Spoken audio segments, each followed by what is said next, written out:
እኔ ማድመጥ መቻላቸው ሳይሆን አይቀርም ከበፊቱም ከልጅነትም ጀምሮ ሽማግሌዎችን የመስማት የሚዲያው በየንትኑ ታቀኛለህ ምናምን አሁን ከእንትኑ ያቁኛል ሲሉ ድምጹን በደንብ ሳጤን ጠቅላይ ሚኒስትሩ ናቸው።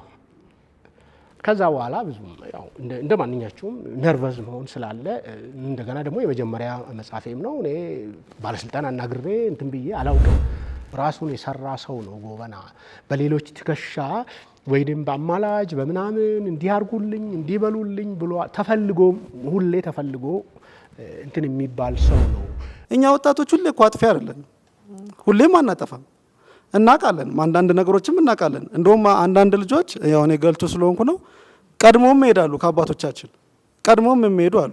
እድሉ ምኑ ስላልተሰጠን እና እንዴት አድርገው ነው ከኛ ስም ተታረቁት? ሴቶች ጋር እኔ እንዴት እንደሆነ አላውቅም። እንትን አይደለም አልጋ ባልጋ አይደለም፣ አልጋ ባልጋ አይደለም፣ አልጋ ተኮር በሆነ ጉዳይ ላይ አልጋ ባልጋ ለሆነ ህይወት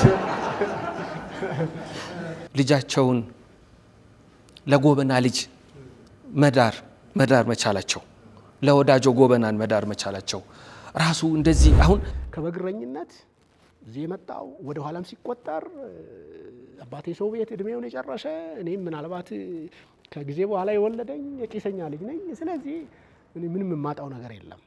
ይህንን ይዤ አደባባይ ብወጣ እሱ ከዚህ ስለተወለደ ነው እሱ ከዛ ስለተወለደ ነው የሚለኝ ሰውም የለ።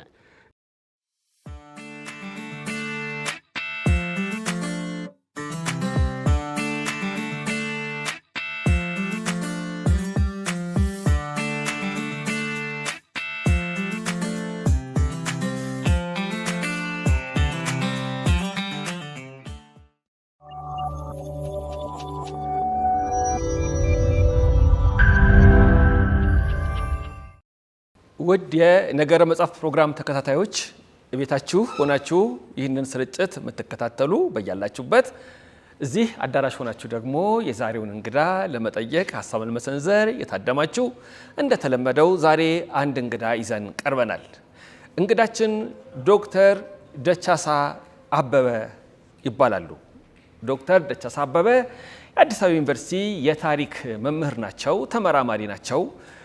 4 መጽሐፍት አሏቸው። እነዚህ መጽሐፍቶች ብዙዎቻችን እንድንወያይ እንድንጨዋወት ያደረጉ መጽሐፍት ናቸው። ዛሬ በሁለቱ ላይ ነው ትኩረት የምናደርገው። መጀመሪያ እሳቸውን ወደ መድረክ ተጋብዙልንና ጨዋታችንን እንቀጥላለን።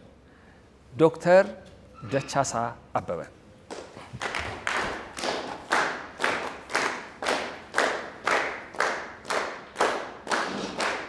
ቀደም ሲል እንደገለጽኩት ዶክተር ደቻሳ አበበ እጅግ በጣም ብዙ የጥናትና ምርምር ስራዎችን ሰርተዋል። ከቅርብ ጊዜ ወዲህ ደግሞ በመጽሐፍት እያገኘናቸው ነው። እነዚህ 4 መጽሐፎቻቸው ጎበና ወታደራዊና ፖለቲካዊ ህይወት የተሰኛለ፣ አፍሪካ ከቅኝ ግዛት ወደ ነጻነት ተስፋዎችና ውጤቶች አዲስ አበባ ዩኒቨርሲቲ ፕሬስ ያሳተመዋል። እንደገና ደግሞ ዛሬ ለውይይት የመረጥነው ይሄኛው መጽሐፍ ራሱ በቃ ዳግማዊ ምኒልክና የታሪክ ፖለቲካ የተሰኘ መጽሐፍ አላቸው። ከኦሮሚያ ሪፐብሊክ እስከ ኩሻዊት ኢትዮጵያ የታሪክ ትርጉምና የፖለቲካ ዓላማ የተሰኘ መጽሐፍ አላቸው። ዛሬ ግን የምናተኩረው ስለ ጎበናና ስለ አጤ ምኒልክ በጻፉት መጽሐፍ ላይ ይሆናል ማለት ነው። እንኳን ደህና መጡልን ዶክተር። ይሄኛው መጽሐፍ ላይ መግቢያው ላይ ታሪክ ራሱን ይደግማል ይባላል፣ ይህ አገላለጽ ልክ አይደለም ይላሉ። እንግዲህ በተለምዶ አሁን እንኳን በዚህ ቅጽበት እርግጠኛ ነኝ የሆነ ሚዲያ ታሪክ ራሱን ደገመ የሚለው ቃል እየተጠቀመ ይሆናል። እናንተ ቤት ደግሞ ታሪክ ራሱን አይደግምም ትላላችሁ እንላለን። እኔም እንደዛ ከሚሉት ወገን ነኝ፣ አምናለሁም።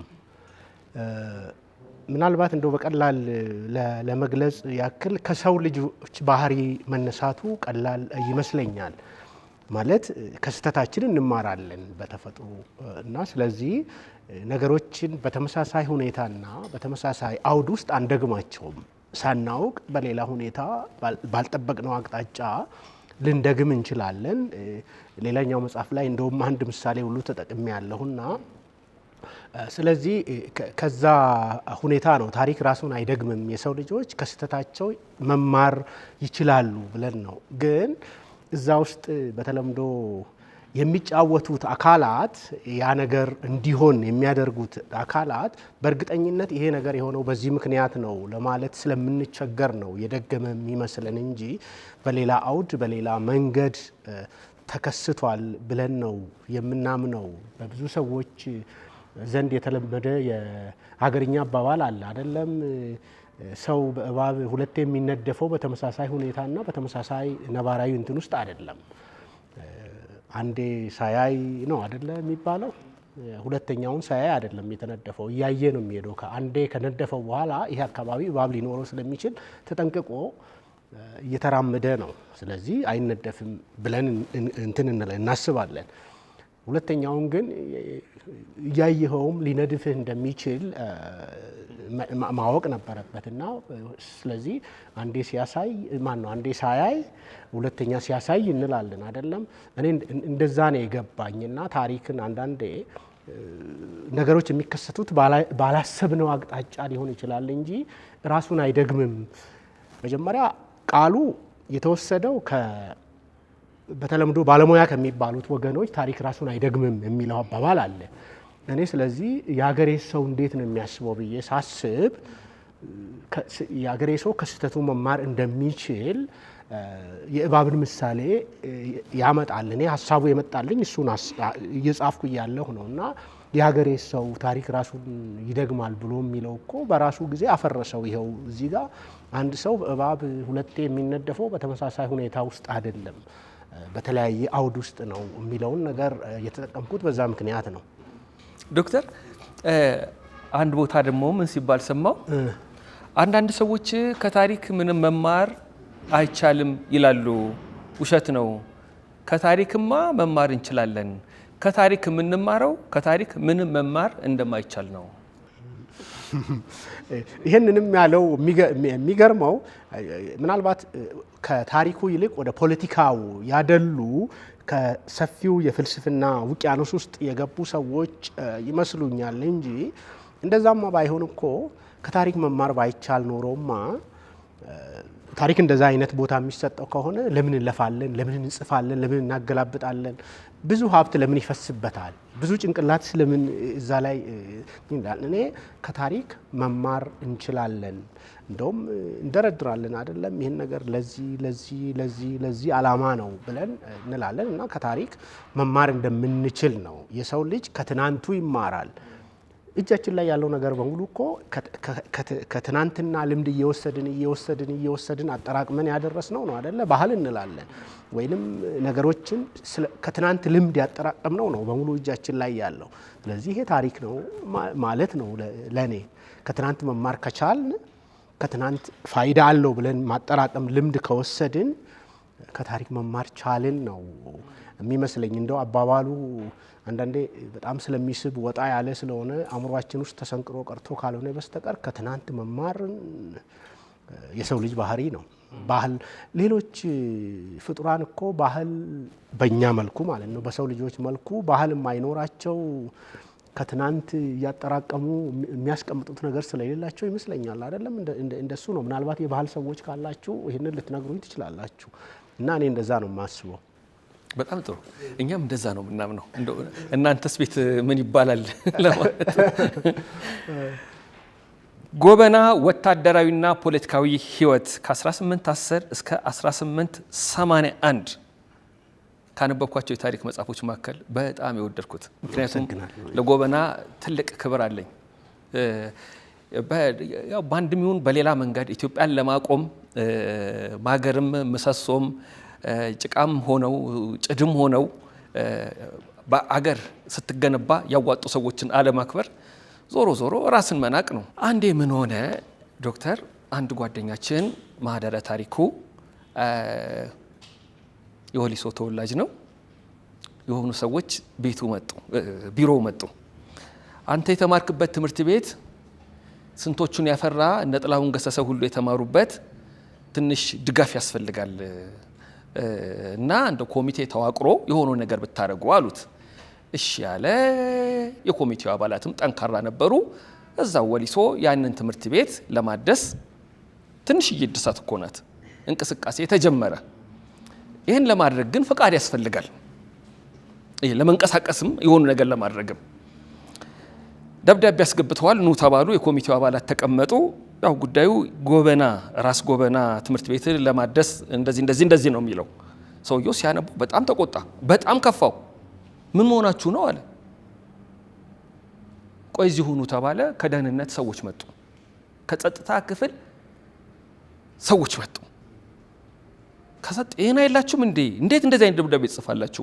ሀዩት ፖለቲካ የለውም። እንዳጋጣሚ ማህዲ ይታወቃል። እናንተ ጋዜጠኛውን አይደል? እሺ እነሱ ሳያውቁ አንተ አታውቅም እንዴ? የማይጠቀም ነገር ተጠቅመህ አሉት። ምንድነው? ያሳስራል። ምኑ? ግራ ገባቸው። ለካስ ትምህርት ቤቱ ስሙ ተቀይሯል። ራስ ጎበና ዳጨ የሚለው ሊበን በሚል ስም ተቀይሯል። ጎበና አንዳንድ አርበኞች በስማቸው የተሰየሙ ትምህርት ቤቶች አሉ አይደለ? እነዛ ስሞቹ ብዙዎቹ ተነስተዋል። የሌላ ብሔር ተወላጅ የሌላ ሃይማኖት ተከታይ ስለሆኑ አይደለም።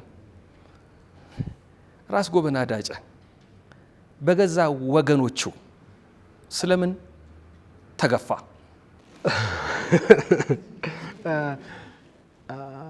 ውቅያኖስ ውስጥ እየከተትከኝ ነው። ለማንኛውም በፖለቲካ ምክንያት ነው ልንል እንችላለን። በአንድ ቃል ሲጠቀለል ምን ለማለት ነው? የተቀመጠ የፖለቲካ ዓላማ አለ። ከዛ ጀርባ በጣም ብዙ ጉዳዮች አሉ። የተቀመጠ የፖለቲካ ዓላማ አለ። ፖለቲካን የምታስቀምጠው የሆነ ነገር ለማሳካት ነው። ከዛ ዓላማ ኦልሬዲ ተቀምጧል። ያንን ዓላማ ለማሳካት ግብአት ከሚሆኑ ነገሮች አንዱ ታሪክ ነው። ታሪክም ነው፣ የታሪክ ተዋንያንም ናቸው። ስለዚህ ያን አንዳንዴ እንደው ይመስለናል እንጂ ታሪካችንን ክፍል ውስጥ ይሄ ወንጀል ነው ብለን እናስተምራለን ልጆችን። ታሪካችንን የምንጠቀመው በአንጻራዊነት የፖለቲካ ዓላማዎቻችንን በተዘዋዋሪ የሚሆን በእንትን ለማሳካት ነው። ለምሳሌ ሀገር ለመገንባት እንላለን። ሀገር ይሄ ወጋግራውን ሳይሆን የሰውን አእምሮ ወደሆነ አቅጣጫ ለመስራት ማለት ነው። ለዛ ዓላማ ታሪክን እንጠቀማለን። ስለዚህ የተባለው የፖለቲካ ዓላማ ከጎበና ስብዕና ጋር የሚቃረን ነው። ምን ለማለት ነው? ለምሳሌ ሁለተኛው መጽሐፍ የተቀመጠበት ርዕስ የኦሮሞ ፖለቲካ ሲጀምር ሀ ብሎ ዘመናዊ ፖለቲካ ማለት ነው ሲጀምር ሁለት ነገሮችን ይዞ ነው የሚጀምረው። አንድ የነጻነት እንቅስቃሴ ነው። እንደገና ደግሞ ኦሮሚያ የሚባል ሪፐብሊክ ለመመስረት ነው የሚነሳው። ጎበና ደግሞ ከዛ በተቃራኒ ያለ ትልቅ የታሪክ ተዋናይ ነው፣ ወይም የፖለቲካ ተዋናይም ልንለው እንችላለን። በውትድርና የበለጠ ስለሚታወቅ ነው። አጋጣሚ ሆኖ ደግሞ የዛ የፖለቲካ ዓላማ ዋና ተዋናዮች ወይም የዛ ሀሳብ ዋና ገዢዎች ልሂቃኑ ጎበና በተለምዶ ሀገር ማቅናት በሚባለው እንቅስቃሴ ውስጥ የተንቀሳቀሰባቸው አካባቢዎች ናቸው። ለምሳሌ ምዕራብ ኢትዮጵያ ማለት ነው። ምዕራብ ኢትዮጵያ ለእኔ በሚገባኝ ልክ ወይም የዛሬው ምዕራብ ኦሮሚያ አካባቢ ይሄ የሪፐብሊክ ሀሳብ በጣም ገንግኖ የወጣበት ሀሳብ ነው አካባቢ ነው። ያን አካባቢ ደግሞ ወደዚህ ወደ መሀል ፖለቲካው ንበል ማስገበርም ስሙ ምንም ልንለው እንችላለን፣ ወደዚህ ወደ ሜን ስትሪም እንትኑ ያመጣው ጎበና ነው። ጠላት ብለህ ብቻ ቁጭ ልታረገው አትችልም ጎበናን። ምን ለማለት ነው? እነገሌ ወረውን ወይም እነገሌ መተው እንደዚህ አስገበሩን ብለህ ልታቆም የምትችል አይደለም። ለምን? ከማህበረሰቡ ከራሱ የወጣ ግለሰብ ነው። ስለዚህ ሌላ መላ መፈለግ አለበት። ያንን ፖለቲካ ዓላማ የኛ ሆኖ እያለ ከጠላት ወግኖ ከርቶን ነው የሚባለው። ከርቶን የምትለውም ሁለተኛ ደረጃ ላይ ልትመጣ የምትችለው በምን ምክንያት ነው? እነዚህ አሁን የጠቀስኳቸው አካባቢዎች ከሞላ ጎደል ሌላም አውድ ላይ ብየዋለው በጣም ሀብታም ይሄ የመንግስትነትን ስርዓት የገዳውን ትቶ የመንግስት ሞቱም አይሉታል በኦሮምኛው እዛ ስርዓት ውስጥ የገባ ከሞላ ጎደል ስታብላይዝ ያደረገ የምትለው አይነት ጦርነት ቢመጣ ያን ሁሉ ሊበላሽበት የሚችለው በእኔ ግንዛቤ ማለት ነው። ስለዚህ አባይን ተሻግሮ ከጎጃምም ይምጣ ግቤን ተሻግሮ ከሸዋም ይምጣ የአመት ግብር ገብሮ መገላገሉ የሚሻል ይመስላል የሚል አመለካከት ያለ ነው የሚመስለው ነው ያልኩት። እና በዚህ ሂደት ውስጥ መጀመሪያ በአባይ በኩል የመጡት አንዳንዶቹን ለማስገበር ሞከሩ። ከዛ እነዚህኞቹ እንደ ቀደሙን ብለው ከሸዋ ግቤን ተሻግረው የሚሄዱትም ወይም ሌሎችንም ተሻግረው የሚሄዱት ደረሱ። ከዛ ያው ውጊያው የሚኖረው እንደውም በሁለቱ መካከል ነው አይደለም ሁላችንም እንደምናውቀው በዚህ ሂደት ውስጥ። ስለዚህ ለጎበና የገበሩት አሜን ብለው ስለሆነ አሸንፎን ነው እንዳይባል አልተዋጉም። እንትን ምንድነው ቅድም ያልኩት ጠላት ነው እንዲህ ነው እንዳይባል የገዛ ወገናችን ነው። ስለዚህ የክህደት ፖለቲካ የሚባለው ነገር እዚህ ጋር ነው የሚመጣው። የኛ ነው ብለን አምነነው እንጂ የሚለውም ነገር አብሮ ሊመጣ ይችላል አይደለም። አምነነው ነው እንጂ ብንዋጋ ኖሮ እኮ ምናልባት እጣ ፈንታችንን በሌላ መልኩ ልንወስን የምንችል ነበር የሚያስብልም ትርጉም የሚያሰጥ ነገር አለው። ስለዚህ እኔ የ1900 ይሄ ዘመናዊ ፖለቲካ የጀመርንበት መንገድ እንዲህ ወደ መሀል የሳቡ ግለሰቦችን የመፍራት ከዛ የማፈንገጥ ስለዚህ ይህንን ዋና የፖለቲካና የውትድርና ወይም የታሪክ ተዋናይ ወደ ጎን ማድረግ አይቻልም ዝም ብሎ በተራ። ስለዚህ ሌላ ስም መስጠት አለብን። በእንግሊዝኛው ካራክተር አሳሲኔሽን የሚሉት አይነት ነገር ወይም ስም የማጥፋት እንትን ወይንም በሌላ ቋንቋ መጽሐፉ ላይ ብየዋለሁ መሰለኝ የጦስ ዶሮ የሆነ ሰው አይነት የጦስ ዶሮ የሆነ ሰው ሆኖ ነው የተሰማኝ ለኔ ጎበና። በኋላ ላይ ሌላ ነገር ልናመጣ እንችላለን። ስለዚህ ያንን የፖለቲካ ዓላማ ያልኩትን ነገር ያየሁት በዚህ መልኩ ነው። ፖለቲካውን ዓላማ ለማሳካት ታሪክ ግብአት ሲሆን ግብአት የሚሆንበት መንገድ በዚህ መልኩ ስለሆነ ነው ጎበና በሌላኛው ገጽ የተሳለበት ምክንያት። በዚህ በሜንስትሪም አካሄዱ ሌላ ገጽ አለው፣ በዛኛው ደግሞ ሌላ ገጽ አለው እና በዛ ምክንያት ይመስለኛል። አንዳንድ የፖለቲካ ልሂቃን ጎበናውያን ሲሉ ይሰማል።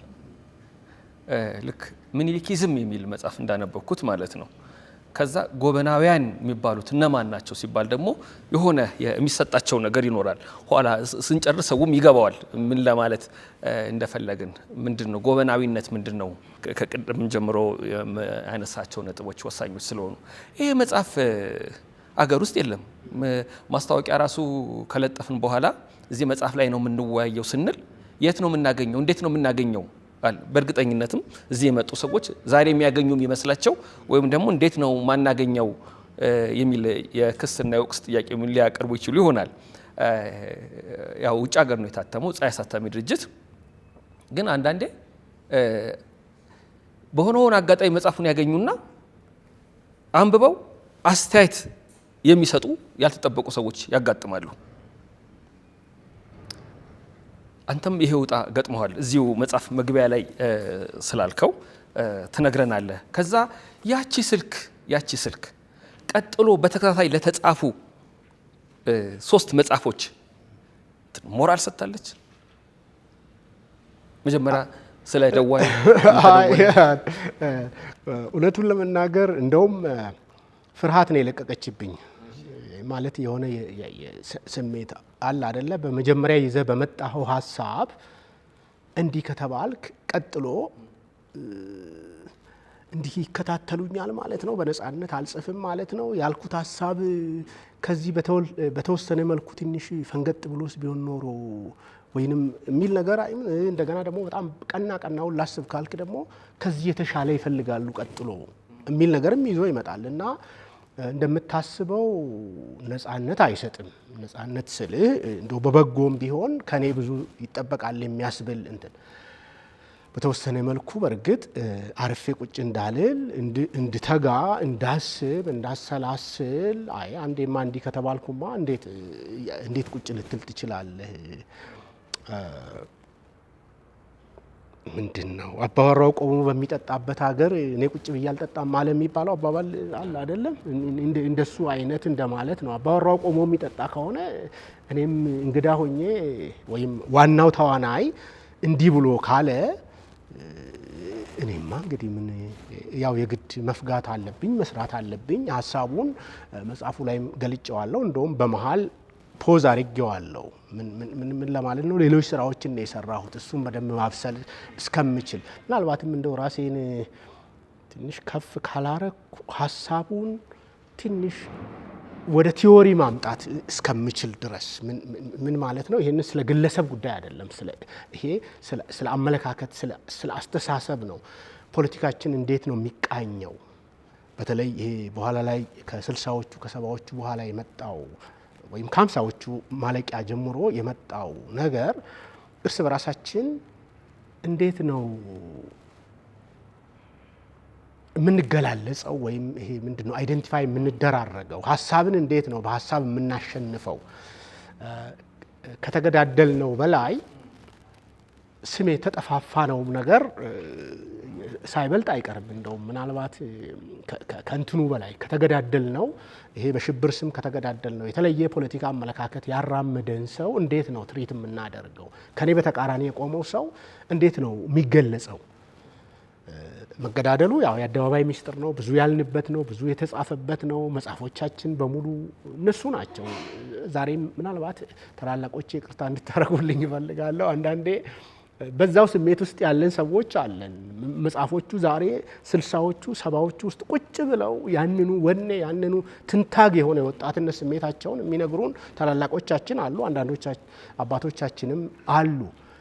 ከዛ በመለስ ያንን እንግዲህ መጠፋፋት ይዞ በፖለቲካ እንትን እነዚህ እዛ መጽሐፉ ላይ የምላቸው ሁለት ቡድኖች እንዴት ነው የሚገላለጹት?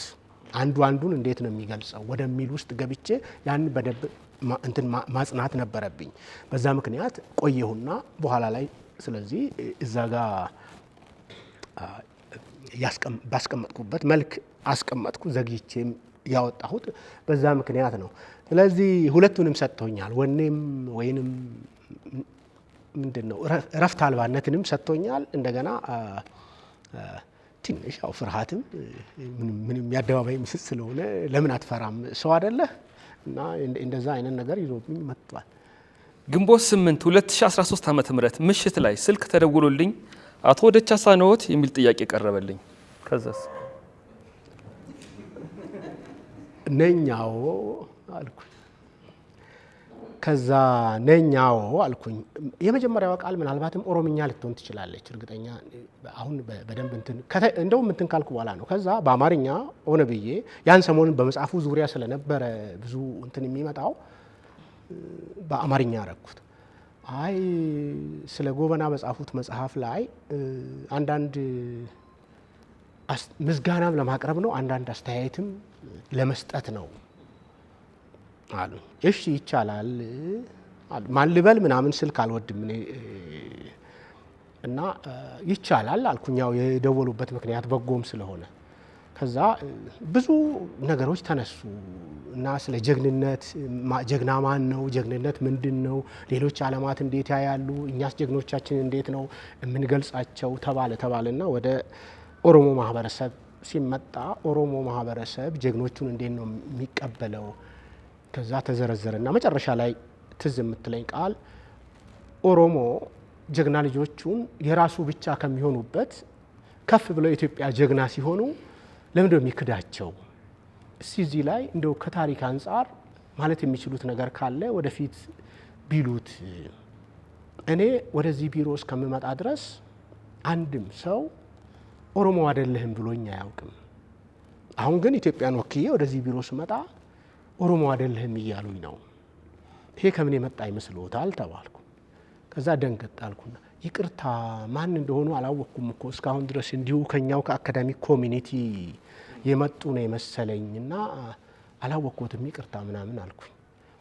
አይ ችግር የለውም እኮ በየሚዲያው በየእንትኑ ታቀኛለህ ምናምን አሁን ከእንትኑ ያቁኛል ሲሉኝ ድምፁን በደንብ ሳጤን ጠቅላይ ሚኒስትሩ ናቸው።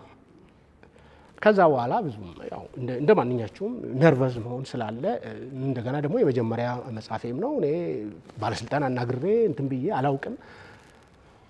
ያችን የቤት ስራዋን ብቻ ነው ያስታወስኳት። የቤት ስራዋ ምንድናት?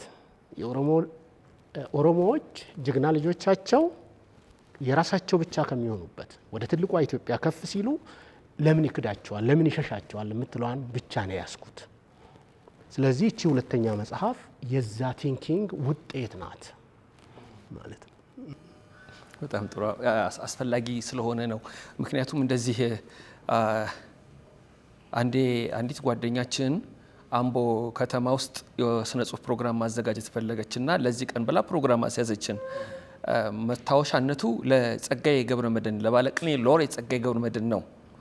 በኋላ አንድ ቀን ደወለችና አይ አልተፈለገም፣ ምክንያቱም እኚህ ያነሳሻቸው ሰው ለእኛ ማህበረሰብ ምን ሰሩ ምን ጻፉ፣ ሁሌ ቴዎድሮስ ምኒልክ ጴጥሮስ እንዳሉ ነው ተባልኩ እና አዝናለሁ አለች። በጣም ብዙ ለፍታለች፣ ብዙ ገንዘብ አውጥታለች። ከዛ ከቆየ በኋላ ነው ኢልማ አባገዳ የሚል ግጥም ሲባል አይ አሉ። አሁን ደግሞ ሌላ ነው። ጸጋዬ ገብረመድህን የበለጠ አምቦ በደንብ ያቀፈችው ያከበረችው ሰው ሆነ እና የሆነ ዘመን የተነወረ ስም፣ የሆነ ዘመን የተገፋ ስም፣ የተከፋ ሰብእና ይቆይና በግርማ ሞገስ ስሙን የሚጠራበት ጊዜ ይመጣል።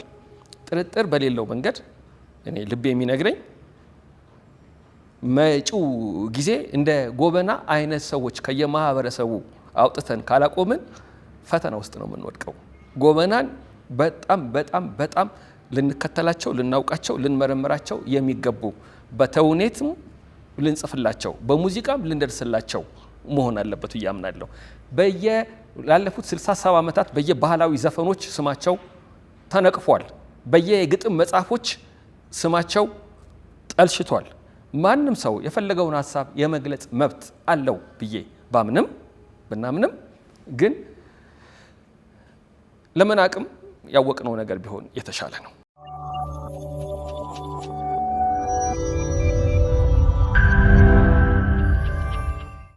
ጎበና ራስ ጎበና ዶክተር ደቻሳ አበበ ጎበና የአማራና ኦሮሞ መስተጋብር የወለዳቸው የጊዜና የቦታ ውጤት ነው የሚል አቋም አለዎት። ያ ዘመን ያ ቦታ እንዴት ያለ ነበር? ያ ዘመን ያ ቦታ ጎበናን ነው የሚመስለው። እንዴት ነው የሚገለጸው? እዚህ ሸዋ አጋጣሚ ሆኖ በብዙ ነገር ቀድሞ የሚደርስበት እንትን አለ። ይሄ 17ኛው 18ኛው 19ኛው የሚለው አካባቢ ላይ እንደው በእንትን አገላለጽ ልጠቀም፣ አንገቱን ደፍቶ ከውስጥ እየበሰለ የመጣ የሆነ ነገር ያለ ነው የሚመስለው። ምን ማለት ነው? እላይ ካለው በጣም ሀገራዊው ትኩሱ የፖለቲካ ፍጅት ጂኦግራፊካሊ ወይም በጂኦግራፊ ያኔ ሩቅ ስለሆነ ያኛው ይሄ በነፃነት በአንጻራዊ ማለት ነው የዓመት ግብር ሊገብር ይችላል፣ ምን ሊል ይችላል፣ ምንም እንትን አይደለው። ቁጭ ብሎ በራሱ መንገድ እያደገ የመጣ ነገር ያለ ነው የሚመስለው ለሁለት ለሶስት ትውልድ። ምን ማለት ነው? ያ በኋላ አሁን ይሄ ወደ ደቡባዊ የኢትዮጵያ አካባቢ ላይ የሚሆነው ነገር ሸዋ ውስጥ ከዛ በፊት ምናልባትም ለ200 ለ100 ምናምን ዓመት ከፍም ካል እስከ 300 ዓመት ሆኗል። በስሎ ያለቀ ነው የሚመስለው ሆኖ። ለምሳሌ እኔ በትክክል የወሰድኩትን ቦታ የአማራና የኦሮሞ ማህበረሰብ በአዋሳኝነት ወይም በኩታ ገጠምነት የሚኖርበት አካባቢ ማለት ነው። በተለይ ይሄ በተለምዶ የሸዋ ሜዳ የምትለው ቱለማው እንዳለ ፈሶበት ያለው አካባቢ አለ። በየመሃሉ እዚህ ጉብታ ላይ አልፎ አልፎ ሌሎች ማህበረሰቦች በተለይ ምናልባትም አማርኛ ተናጋሪዎች እነሱም ደግሞ የሃይማኖት አገልግሎት ለመስጠት የሚመጡ በእኛ አካባቢ ቋንቋ ቄስ አምባዎች አሉ። ወይንም የቤተ ክርስቲያኖች አምባ እንትን ላይ አይደለም የሚሰሩት። ህዝቡ ሁለቱንም ነው የሚያስኬደው። እዛ ላይም ብያለሁ። ካልሆነ በስተቀር ሜዳው በሙሉ ኦሮምኛ ተናጋሪ ነው። ዝቅ ስትል ልክ እንትኗን እንደወረድክ እታች ያለው ማህበረሰብ አማርኛ ተናጋሪ ነው። እኔ በዚህ ጎበናን እንትን ባገኘሁበት በኩል ያለውን ነው። በሌላ በኩል ያለው ሌላ ታሪካዊ እንትን አለው። ስለዚህ በፊት ሲቆራቆስ ኖረዋል። ምናልባት አንተም ልታስታውሰው ትችላለህ። ለምሳሌ አቶ አጽሜ በአንዳንዶች አለቃ አጽሜ አገላለጽ ሜዳው ላይ ያለው ፈረስ የሚጋልበው የማህበረሰብ ክፍል እታች ያለውን የማህበረሰብ ክፍል እንዴት ያየው እንደነበረ እዛ ላይ ፈረሱ ላይ ሆኖ እታች ያኛው ወደ ላይ ብቅ እንዳይል ከጭልፊት ዛፍ ላይ ሆና ወይም አየር ላይ ሆና ሳር ውስጥ የሚንቀሳቀስ አይጥ መታ እንትን እንደምትጠብቀው እየጠበቀው ኖረ ነው የሚለው ለአመታት። ያ ምንድነው በግጭት የተሞላ ዘመን ነበረ። አሉት እንትን አላለ። እነዛም ታች ያሉት መውጣት አልቻሉም፣ እነዚህም ወደ ታች አይወርዱም። ከጊዜ በኋላ ያ ነገር እየተሸረሸረ መጣ። እኔ የግንኙነቱ መንገድ ተቀየረ ባይ ነኝ።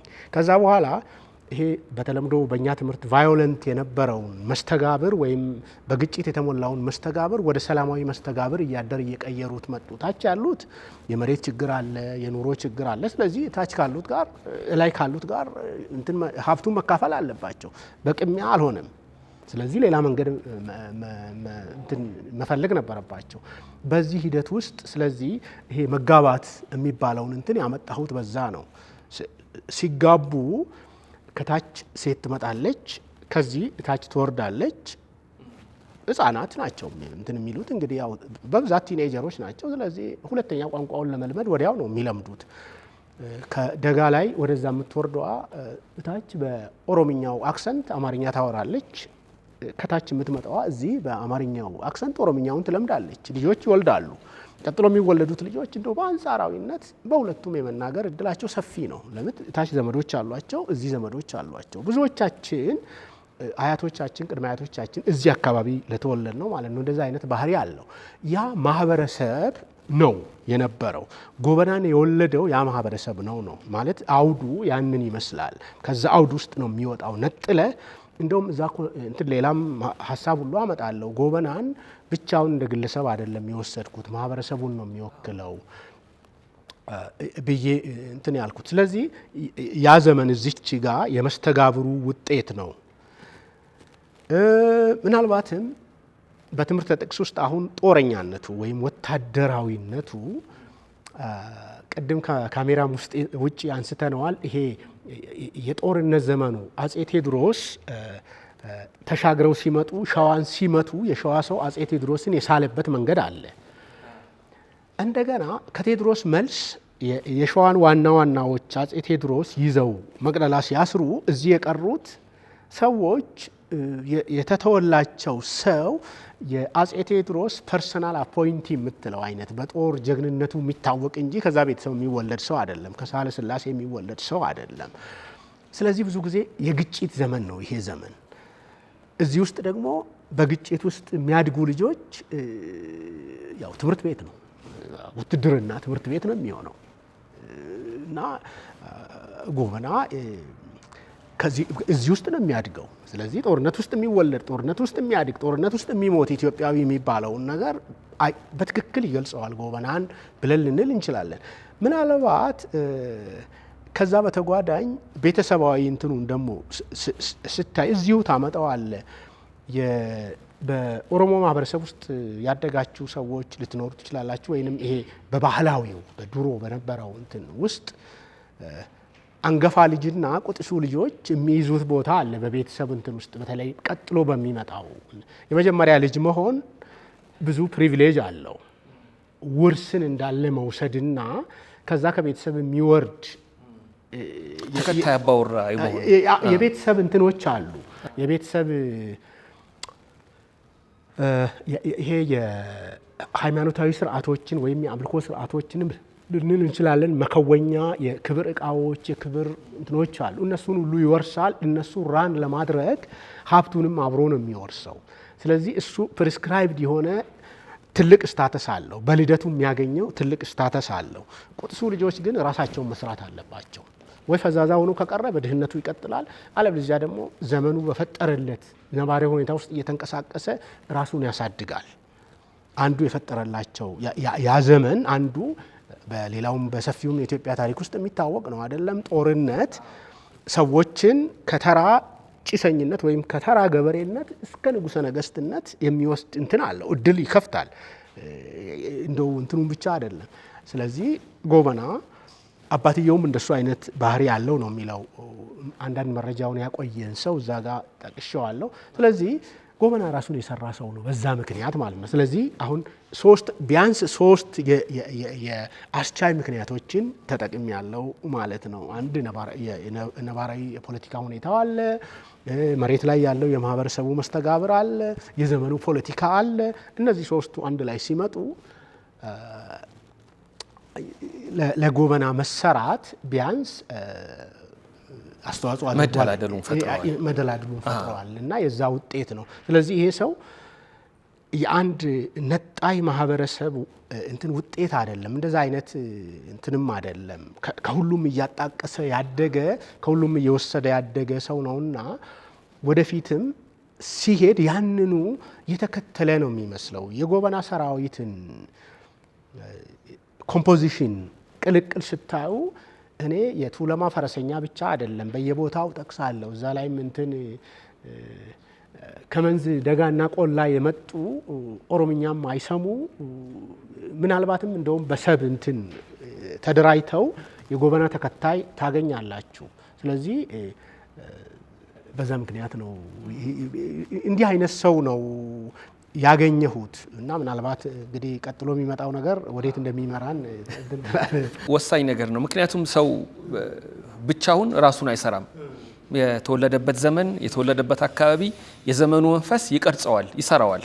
ስለዚህ ስለሆነ ሰው ሲነገር እሱ የተወለደበት አካባቢ ያደገበት ማህበረሰብ በምን አይነት ሁኔታ ውስጥ ነበር ብሎ ማወቁ የበለጠ እሱንም የወጣበትን ማህበረሰብ ለማወቅ ለመረዳት ይረዳል። እኔ እንደመታደል ሆኖ የኔ ትውልድ ትምህርት ስንማር የአማርኛ መጽሐፍም ሆነ የታሪክ መጽሐፎች ዘራይ ድረስን አውቀን፣ አብዲሳ አጋን አውቀን፣ በላይ ዘለቀን አውቀን እነሱን ተምረን ነው መጽሐፎቻችን ውስጥ ነበሩ። ከኛ ቀጥሎ የመጣውም አሁን ያለውም ትውልድ ለነዚህ ስሞች ሩቅ ይሆናል። ንባብ ለማስተማር የገቡት ነገሮች እኛ አእምሮ ውስጥ ተቀርጸው ቀርተዋል ማለት ነው። ቅድም ያነሳናቸው ጀግኖች በአንድ ሚሆን በሌላ መንገድ ለሀገር የሆኑትን መሆን ሲገለጽ ልጅነታቸው፣ ጉርምስናቸው፣ ወጣትነታቸው ይዘለላል፣ ይዘነጋል። ልክ አንተ ደግሞ ጎበናን ስትጽፈው በደንብ አብራራህልን። ሽፍታው ጎበና ዳጨ ምን አሸፈተው? እንደዚህ ብለን እናስብ ወይም እንትን እናድርገው።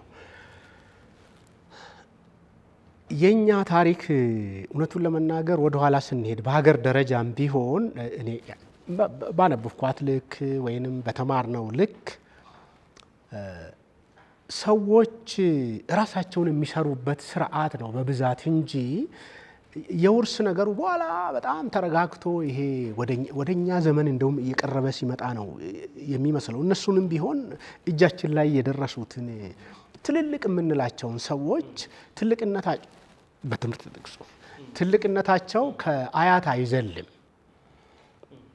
ራሳቸውን የሚሰሩ ሰዎች ናቸው በብዛት ያሉትና ልጅነታቸውን አናውቅም። የብዙዎቹን ልጅነታቸውን የማናውቀው ለምንድን ነው? አንዳንዴ ቀልድ ሰምታችሁ አታውቁም? የኢትዮጵያ ነገስታት እናቶቻቸውን አናውቅም ነው አይደለም የምንለው? እናቶቻቸውን አናውቅም፣ የብዙዎቹን እናቶች አናውቅም ነው የምንለው። ወይንም ከተለየ መንገድ ነው የሚመጡት እናቶቹ። ስለዚህ ራሳቸውን የሰሩ ሰዎች ናቸው በብዛት አገራችን ውስጥ እንትን የምናውቃቸውን ሰዎች። እንደዛማ ቢሆን እኮ አጼ ቴዎድሮስ ከቋራ እንትን አይመጡም፣ አጼ ዮሐንስ ከተንቤን አይመጡም፣ አጼ ምኒልክ። እነዚህ ሰዎች አባትና ልጅ መሆን ነበረባቸው በስርዓቱ ቢሆን ኖሮ እነዚህ ተከታታይ እንደው በእኛ ዘመን እንኳን። ስለዚህ እነዚህንም ሰዎች እኮ ከጊዜ በኋላ ነው ልጅነታቸውን ወደ ኋላ የሚጻፍልን እንጂ የሚጀምረው እንደው ማንነታቸውን የምናውቀው ራሳቸውን ሰርተው ከጨረሱ በኋላ የሚመስል ነገር አለው። እና እሱን ነገር እኔ በኢትዮጵያ ታሪክ ስንማር በቲዮሪ ደረጃ ወይም በእንትን ደረጃ አውቀዋለሁ፣ በአባባል ደረጃ። ጎበና ጋር ስመጣም ያጋጠመኝ እሱ ራሱ ነው። ስለዚህ ወደ ኋላ መሄድ ነበረብኝ፣ ወደ ኋላ መፈለግ ነበረብኝ። ቅድም እንዳለ የነገርኩት ነገር በሙሉ ከዛ የተቀዳ ነው የሚሆነው። አንዴ ራስን የመስራቷን ጫፍ ከያዘ በኋላ ጎበና በቃኝ አላለም።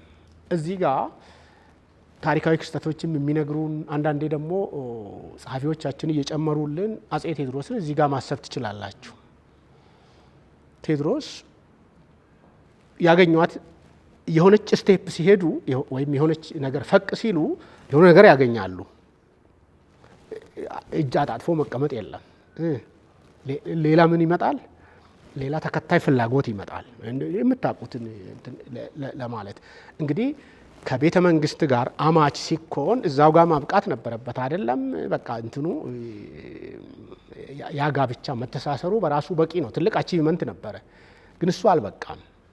ምናልባት ሌላው ገፊ ምክንያቶች ቢኖሩ ይቀጥላል። አሁንም ልክ እንደዛ ነው። ጎበናም ልክ እንደሱ ነው ማለት ይቻላል። መጀመሪያ በቁጥሱነቱ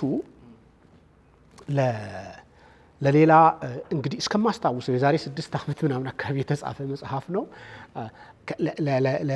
ለዘመድ አዝማድ ይሰጣል። ምን ማለት ነው?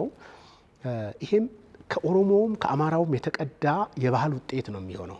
ብዙ ጊዜ ቁጥሱ ልጆች የመጨረሻ ልጆች ውርስ እንዲያገኙ ተብሎ ለዘመድ ማደጎ በአማርኛው ጉዲፈቻ ይሰጣሉ። ለምንድን ነው የሚሰጡት? እዚህ ቤተሰብ ውስጥ ከሆኑ ቁጥሱ ናቸው፣ ብዙ ሀብት የለም። እዛኛው ማደጎ የሚሄዱበት ቤተሰብ ግን አንገፋ ሆነው ነጋቸው ጥሩ ይሆናል። አንገፋ ሆነው ነጋቸው ጥሩ ይሆናል። ይሄንን ብዙዎቻችሁ አሁን ከእንደዚህ አይነት ማህበረሰብ የወጣችሁ ብትጠይቁ እንደዛ እንደውም ሊኔጅ ስትቆጥሩ 2 ቤተሰብ ሁሉ ነው የሚሆነው። ብዙ ጊዜ በልደት በዚህ በኩል በማደጎ በዚህ በኩል እና ለአክስት ወይም ይሰጣል። እዛ የተወሰነ ነገር ያገኛል ለዘመድ ማለት ከዛ ከሜዳው ወግዳ ወደሚሉት ወደ ታችኛው ሲሰጥ የተወሰነች መጀመሪያውኑ አባትየው አሰልጥኖታል። ያንን ያሰለጠነውን ነገር እዛ ፐርፎርም ማድረግ ሲጀምር እዛ አድናቆት ያገኛል፣ እውቅናው አለ፣ ወኔ ይሰማዋል፣ እንትን ይላል። ግን ሜሪትን መሰረት ያደረገ ወይም በከወናችሁት ልክ የሆነ ነገር ማግኘት አለባቸው አይደለም። እሱ እንትኑ ሲመጣ የሚሰጠው ኢንሰንቲቭ ሲመጣ ይዘለላል። ስለዚህ ሌላ አለቃ መፈለግ ነበረበት። ሌላ ሰው ጋር ይወሰዳል፣ እዛም ያስመሰክራል። እዛ ካስመሰከረ በኋላ ሌላ ዘመድ አዝማድ መሰብሰብ ሲጀምር የዘመኑ ፋሽን ነው ማለት ወደ ላይ ከፍ ስትሉ ሌላ ግጭት ውስጥ ይገባል። እንዳለ ያለው ሽፍትነት እዚህ ጋር ነው የሚመጣው ማለት ነው። በዘመዶቹ ምክንያት ከጌታው ጋር ይጋጫል። ከበዙ አባ ደክር ጋር ይጋጫል። በዛብህ በዙ አባ ደክር ከሱ ጋር ይጋጫል። እኚህ ሰው አጼ ቴዎድሮስ ለሸዋ የሾሙት እውቅ የጦር ሰው ናቸው እና በዚህ እንግዲህ ከሞላ ጎደል እየደረሰ ማለት ነው። ጎበና እየወጣ ሸዋን ከሚገዛው ሰው አሽከርነት ወይም እዛ ቤት ውስጥ ደርሷል ማለት ነው በሜሪቱ መሰረት።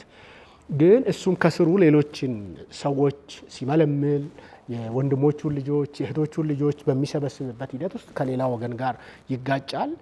ሲጋጭ የተጋጨው ሰው ካለቃው ጋር የሚገዳደረው ሰው አይደለም። ስለዚህ ጎበና መሸፈት ነበረበት። ከመያዝ ከመታሰር መሸፈት ነበረበት። ሽፍትነቱ እዛ ጋ ነው የሚመጣው። ስለዚህ ሽፍትነት በእኛ ሀገር ታሪክ ውስጥ ደግሞ እንዴት አንዱን የሶሻል ላደር ወይም የማንነት መገንቢያ ወደ ላይ እንዴት እንደሚወስድ ታውቃላችሁ። ያጣችሁትን ነገር በታሪካችን የምታስመሰክሩት ወይም የምታገኙት ሸፍታችሁ ነው። ያው አጼ ቴዎድሮስ ያደረጉትን ማለት ነው። እና ጎበና ሽፍታ የሚሆነው በዚህ ሂደት ውስጥ ነው። እንግዲህ እዚህ ጋር ነው እንትኖቹ ጎበና በሽፍትነት እያለ በዛብህ የሸዋ ገዢ ሆኖ እያለ ምኒልክ ጎረምሳው ከመቅደላ አምልጠው ሸዋ ሲመጡ እዚህ ጋር ነገሮች ይገናኛል።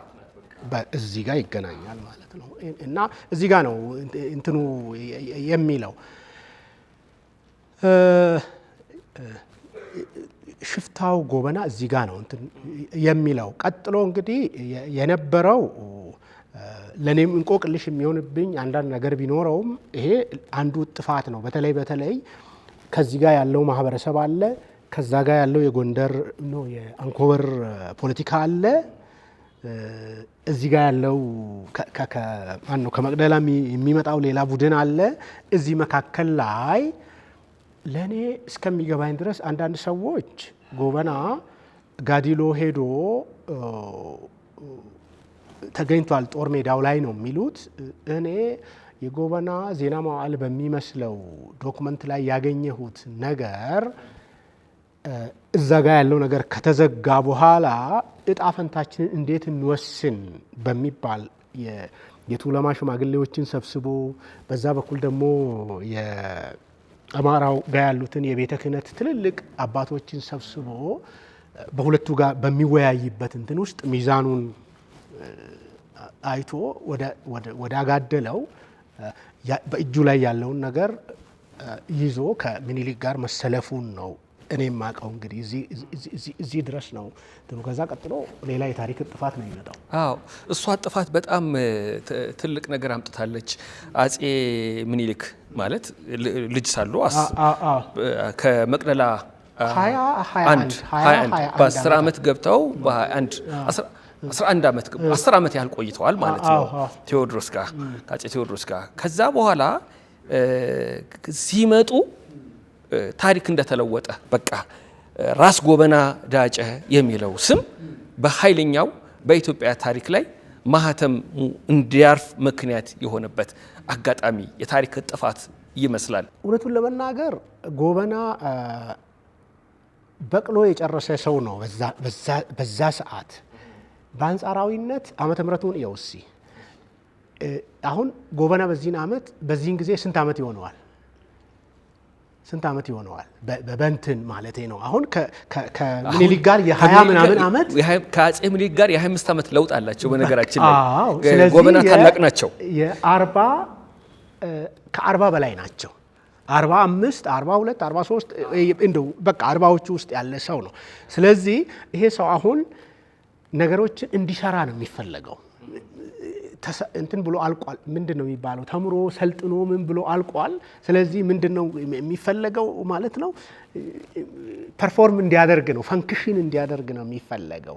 ይልቅ እሱ ጋር ምን መሰለ፣ ብዙ ጊዜ ሌሎችም ነገሮች ላይ ያነሳሁት ይመስለኛል። እኔ እዛ ጋር ከአጼ ምኒልክ በዘመኑ ከንጉስ ምኒልክ ዙሪያ ያሉ ሽማግሌዎች በጣም አደገኛ ሰዎች ይመስሉኛል። የምኒልክም ትልቁ ኳሊቲ እዛ አካባቢ ያለ ነው የሚመስለኝ እና ጎበና አሁን በወኔ ነው የሚሄደው። ከኋላው ውቅያኖስ የሆነ ሪሶርስ ህዝብ አለ። ምንም እንትን የለም። ካልሆነ ወደ ኋላ መሄድ ይቻላል ወደ ገዛ ህዝቡ። ስለዚህ የያዘውን ይዞ ነው የሄደው። ስለዚህ ይሄን ሰው መጠቀም መቻል አለባቸው።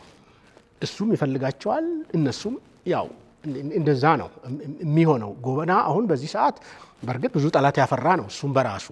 ስለዚህ እነዚህን ሁለት ቡድኖች እንትን ይፈልጋል። እዛ ጋር የገርማሜን ምሳሌ አነሳለሁ።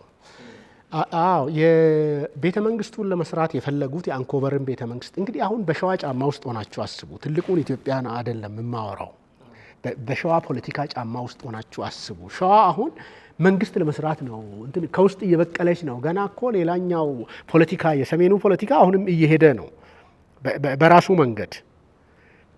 ምን ማለት ነው? ቴዎድሮስ መቅደላ ላይ ሲሞቱ ቀጥሎ የሚመጡ ምን የሚሉ መደበኛው ሜንስትሪም የምትሉት የኢትዮጵያ ታሪክ ትምህርት ቤት የምንማረው እየሄደ ነው። እዚህ ጋር ግን እነዚህ ሰዎች ሌላ ሀገር እየሰሩ ነው በውስጣቸው። ነገ ኢትዮጵያ የሚሆነውን ሀገር ማለት ነው። የሸዋም ፖለቲካ ልክ እንደ ውሃ ሞገድ ወይም እንደ ስፌት እየሰፋ ወደ ሁሉም አቅጣጫ የ19ኛው ክፍለ ዘመን ማለቂያና የ20ኛው ክፍለ ዘመን መጀመሪያ አሁን እጃችን ላይ ያለውን ግዙፍ ኢትዮጵያ የሚሰራው ስላችሁ እንግዲህ በፖለቲካ መነጽር ነው፣ ፊዚካል እንትኑን አይደለም። እና እዛ ጋር ምን ይመጣል? እኛ ግዛታችንን ለማስፋት የምንፈልገው እንትንም የምንለው እንግዲህ በጣም ሪሶርስፉል የሆነ አገር ነው እና ከቱለማው ጋር ነው እንትን ማለት የሚፈልጉት፣ ኢንተራክት ማድረግ የሚፈልጉት። ለዛ ደግሞ የሁለቱም ድልድይ የሆነ ሰው ያስፈልጋል። ለዚህ ሰው ጎበና ጥሩ እጩ ነው። በኋላ ላይ እንደሚመጣው አይነት ወጥ የፖለቲካ አሰራር፣ ወጥ የቋንቋ አጠቃቀም ምናምን የሚሉት ነገሮች በሙሉ እኔ እስከ ገባኝ ድረስ ያኔ ቦታ አልነበራቸውም። እኔ የሚመስለኝ ምን ማለት ነው፣ የአንኮበር ፖለቲካ ኦሮምኛውንም አማርኛውንም እኩል የምታስኬድ እንትን ነበረች። አሁን ሌላ እንትን ሊመጣ ነው እንግዲህ። ስለዚህ ሁለቱ እዚህ ጋር ይጋጠማሉ። ቀጥሎ እንደውም ቁጭ ብለው ፖለቲካ ሲሰሩ ሁሉ ጉባኤ ሲቀመጡ ሁሉ እንዴት እናድርግ፣ እንዴት እንስራ፣ ፖለቲካችን ግዛታችንን ወዴት እናስፍን፣ እነማንን እናስገብር፣ እንዴት አድርገን እናስገብር ምናምን የሚሉት ነገር አስኢፍ እላይ ንጉስ እንደሌለ ወይም እላይ ንጉሰ ነገስት ሁሉ እንደሌለ ነፃ እንደወጣ ሆነው እዛ ቁጭ ብለው ሲዶልቱ ይታያል። እና እዛ ውስጥ 4 ወይም 5 ግለሰቦች ከሞላ ጎደል በእኩል ስታተስ ነው ቁጭ ብሎ ዲስከስ የሚያደርጉት፣ ምኒልክን ጨምሮ ማለት ነው። አንተ ይሄኛውን አካባቢ አስገብር፣ አንተ ይሄኛውን አካባቢ አስገብር፣ አንተ ይሄኛውን አካባቢ አስገብር፣ አንተ ይሄኛውን አካባቢ አይሆንልህም፣ ይሆንልሃል ምናምን ተብለው እንትን የሚሉትን ነገር እዛ ላይ እንደው ቲያትር የሚመስል አይነት ነገር ነው ጽፌዋለሁ።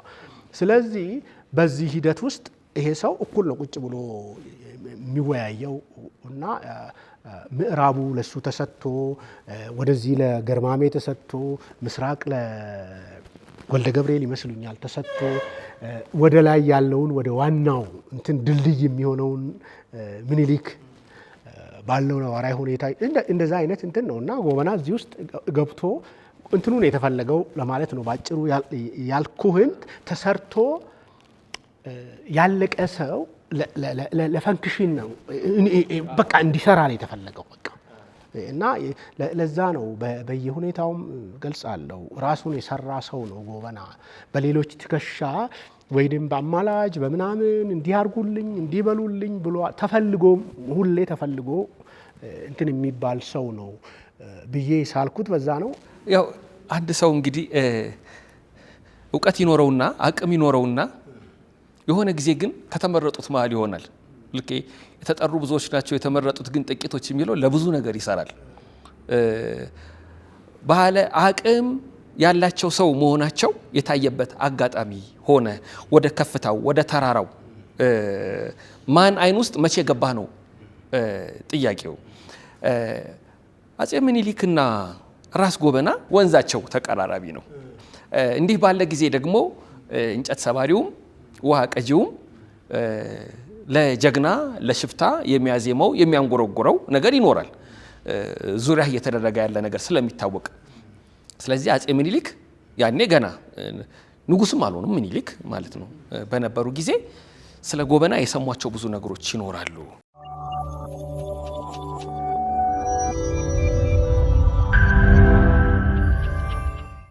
ቅድም ያነሳኸው ደጃች ገርማሜን አንስተህ ነበረ። ጎበና በምኒልክ አይን ውስጥ ገቡ። ከገቡ በኋላ የቅንብ ቤት ኃላፊ ሆኑ። ይሄ ትንሽ ግርታ ቅርታ ፈጠረ። መሾሙኑ ሾምከው ያኮረፈ እንደሁ የተከፋ እንደሁ ለበዙ አባደክር ያስቸገረ ያመፀ ሰው ኋላ ላውርደው ብትል አሽከሮቹን ይዞ ቢሸፍት ምን ይውጣል የሚል ጥያቄ መጣ። እሱ በነገራችን ላይ ሙሉውን እድሜ 71 ዓመት ሆኗቸው መጨረሻ በፖለቲካ እስከሚበለጡና እንትን እስከሚሉ ድረስ የሚቀጥል ነገር ነው። ምን ማለት ነው? የኛን ዘመን መሳል ትችላላችሁ ይህንን ነገር ለመረዳት። ብዙ ጊዜ ይሄ ማይክሮ ፖለቲክሱ ሁሌም አለ። አንተ የሆነ ፖዚሽን አሲዩም ስታደርግ ያንን ያንተን ቦታ የሚፈልግ አለ። ስለዚህ ያንን ቦታ የሚያገኝበትን አንተን ጥሎ የሚያልፍበትን መንገድ መፈለጉ በፖለቲካችን ውስጥ የተለመደ ነገር ነው። ስለዚህ ሁሌ እያስታመሙ መቀጠሉን ነው ዋናዎቹ አክተሮች ልበላቸው፣ ዋናዎቹ የፖለቲካ ተዋናዮች፣ የዘመኑ ፖለቲካ ተዋናዮች እንደዚህ አይነት ጥያቄ ለማንሳት እንትኑ አልነበራቸውም። እንዴት እንደሚያስኬዱ እንዴት ሲስተሙ ውስጥ እንዴት እንደሚቀጥሉ አብረው እንዴት እንደሚቀጥሉ ነው እንጂ እንደውም አንዳንዴ እሱንም ምሳሌ አንስቻለሁ። እነዚህ ከአባይ ማዶ ወይንም ከሸዋ ወዲያ ካለው አካባቢ የሚመጡ እድል ፈላጊ ጎረምሶች ባላቸው ከምኒልክ ጋር የእድሜ እኩያነትም ሊሆን ይችላል የበለጠ ኢንቲሜሲ እኔም ብለው ነው የመጡት ብለው ስለሚያቀርቧቸው በዛ ምክንያት አንዳንዴ ሊገዳደሩ ይፈልጋሉ። ግን እኚህ ሰውዬን እንትን የሚሉ አይደሉም። እየቀጡ እየገረፉም እንትን የሚሏቸው ናቸው። እዛ ላይም ጠቅሻለሁ። ስለዚህ እንትን አተው አይደለም ምንድን ነው የሚባለው ምቀኛ አልጋ ባልጋ አይደለም። የኢትዮጵያ ፖለቲካ አልጋ ባልጋ የሚባል መንገድ የለውም። ያኔም ቢሆን ሁሌም ተገዳዳሪ ይኖርሃል። እንዴት እንደምታልፍ ነው እና መፈራት ፖቴንሻሊ በኋላ ላይም ይመጣል እኮ ከፋን ወይም ምዕራቡን በሙሉ ጠቅልለው ሲመጡ ማንኛችሁን ንጉስ እንበል እነዛ ትናንት የሸፈተ እንደሆነ በምንት ይዘዋል ያሉት ሰዎች እኮ አሁን እነሱም እንትናቸውን እያሳደጉ ሲመጡ እንግዲህ አገሩን በሙሉ እሱ ያዘው ማንኛችሁን ነው ንጉስ የምንለው ማንኛችሁን ንጉስ እንበል ነው የሚሉት እነዛው ሰዎች። ስለዚህ አይ ምኒልክ በየቦታው የሚያነሷት አንድ ነገር አለች። ጎበና የዛሬ አይደለም። ጎበና ያሁኑን ለመሆን ብዙ የፈጀበት ነው እና ኦልሞስት በተዘዋዋሪ እኮ ልናባክነውም የሚገባ አይደለም። እንደገና ደግሞ አንችለውም የሚሰጥ እንትን አለው እና ሪኮግናይዝ ተደርጎ ነው መጨረሻ ላይ ነው ያ ሁሉ እንግዲህ የተፈጥሮ ግዴታ በሆነ ምክንያት ትንሽ እንትን የሚለው እኔ እንደዛ ነው የሚገባኝም የተረጎምኩትም አርጊው የሚያደረግኩት በዛ መልኩ ነው። ምናልባት ጥያቄን አግኝቼው ከሆነ ልክ ነው። ከውስጥም ከውጭም በጣም ፈተና እንደነበረባቸው ነው የሚያሳየው።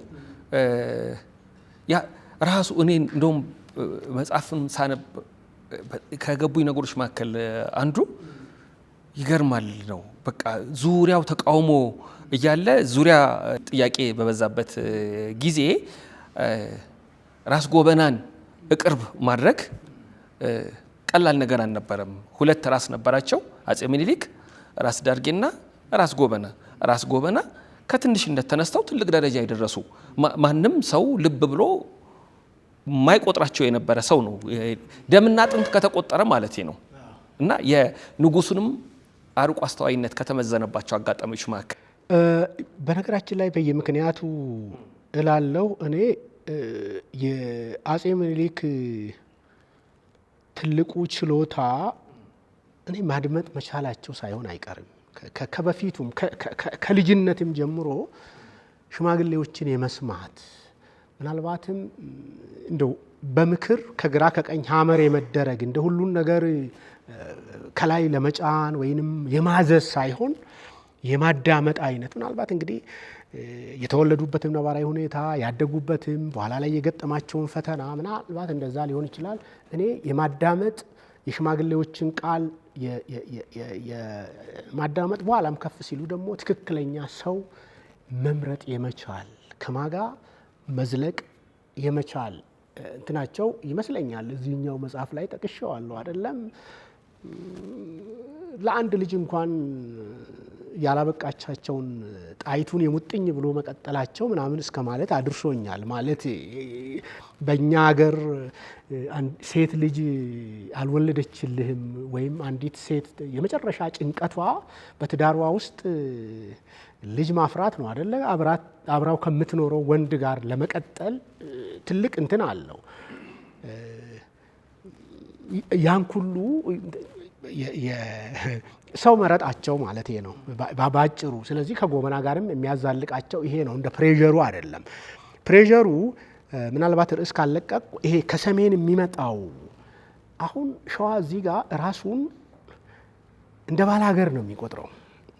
ባላገር የሚለውን ኮንሴፕት እንዴት ነው የመንግስት አሰራርን በደንብ እንዳልሰለጠነበት ገና የሚቀረው ፈረስ እየጋለበ በአጎዳ እየመታ ማሸነፍ የሚችል ጥሩ ተዋጊ እንጂ ጥሩ የመንግስት ስራ ወይም ፖለቲካን በደንብ ያልተማረ ገና ከጎንደሮቹ መማር የሚፈልግ አይነት አውድ ያለው ፖለቲካ ነው የነበረው።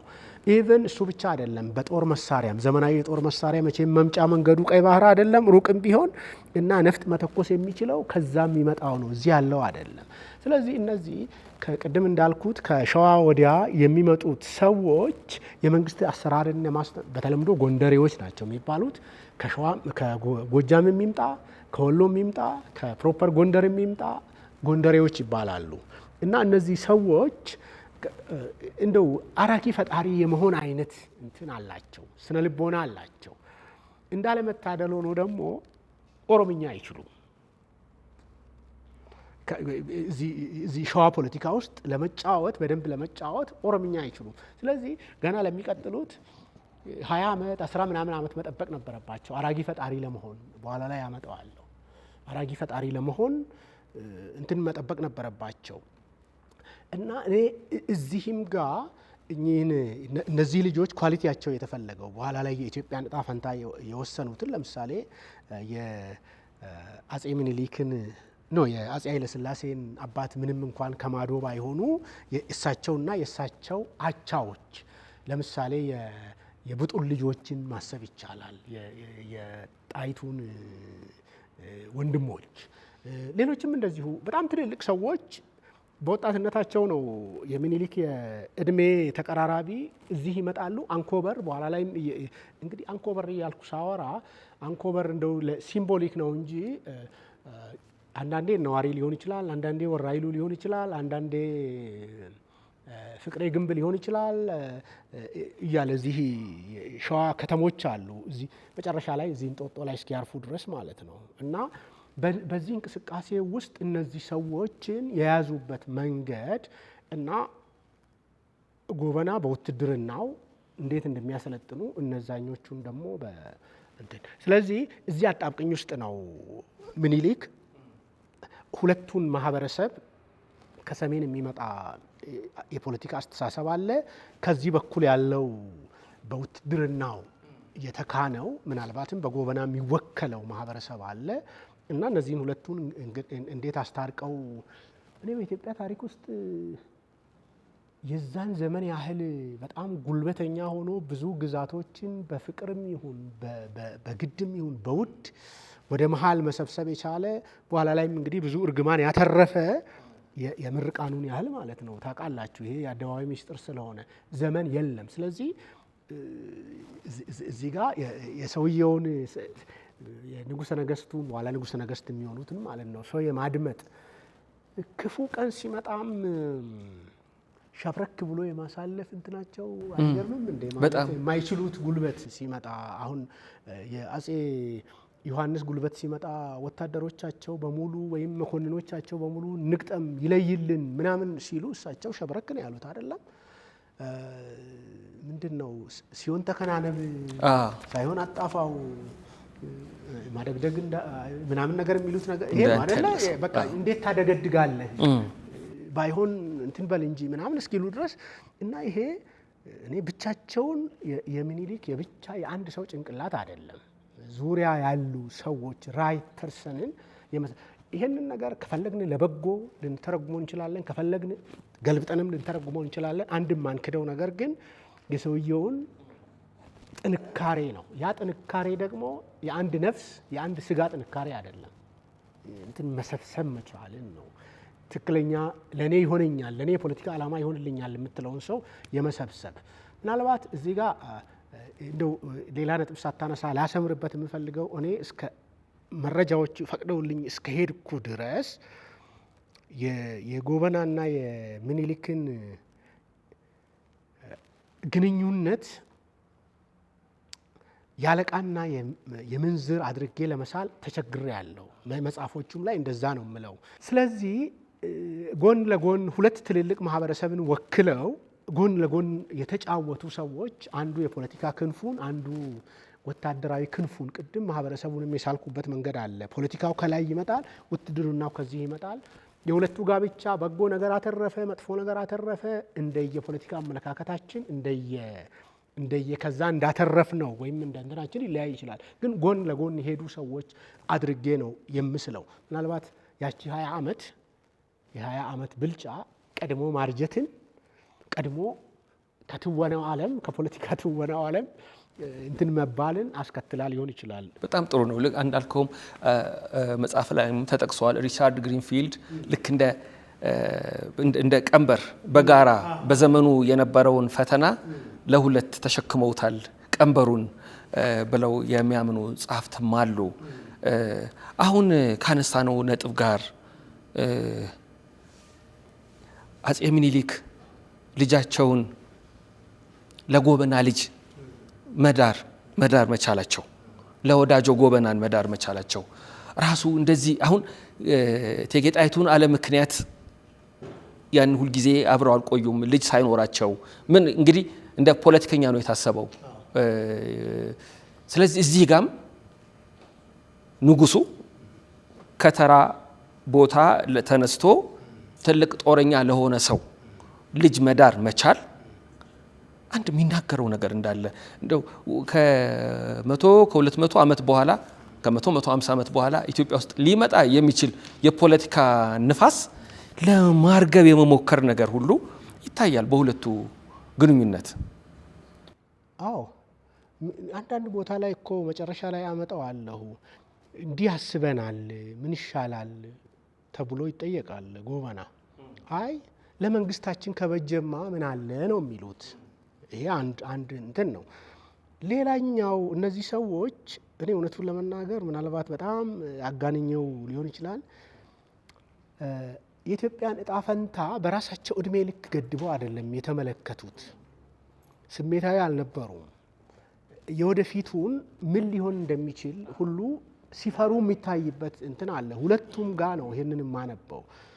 ለምሳሌ የጎበናን ስታይ እነዚህ ልጆች አንተው ነው ያሳደግካቸው፣ ሰው አርጋቸዋል። ዛሬ እንግዲህ አድገዋል፣ ሹመት ይፈልጋሉ፣ ብዙ አገር አለ ሹማቸው ሲባል እሺ ብሎ አገር ይደለድላል። እንግዲህ እሱን እዛ ላይ ተጠቅሷል፣ ሌላ ትርጉም ሁሉ ተሰጥቶት። ከዛ ሌላኛው ምኒልክ የጤና እክል ደርሶባቸው ምናልባት አንዳንድ ጊዜ ቅድም ብያለሁ ምሳሌ መውሰድ ወይም ኮንትራስት መስራት ሌላ ትርጉም ካልተሰጠው በስተቀር በመጨረሻዋ ሰዓት በጣም ይጨነቃሉ።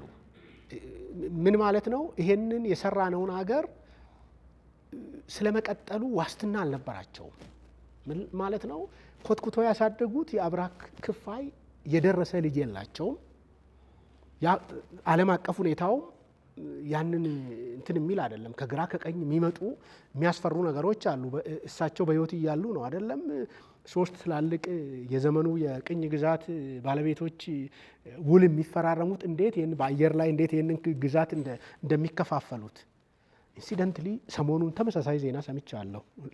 እንዴት 3 ቦታ እንደሚከፋፈሉት 3 ቦታ እንዴት እንደሚከፋፈሉት እንግሊዝ፣ ጣሊያንና ፈረንሳይ አይደለ ውል ይገባሉ። ይሄንን ሁሉ ያያሉ እኚህ ሰውዬ።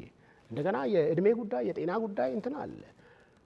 ይጨነቃሉ በጣም እና ልጅ ኢያሱን እንኳን እንትን ካሉ በኋላ የሚሏት የሀገሬው ህዝብ ላይ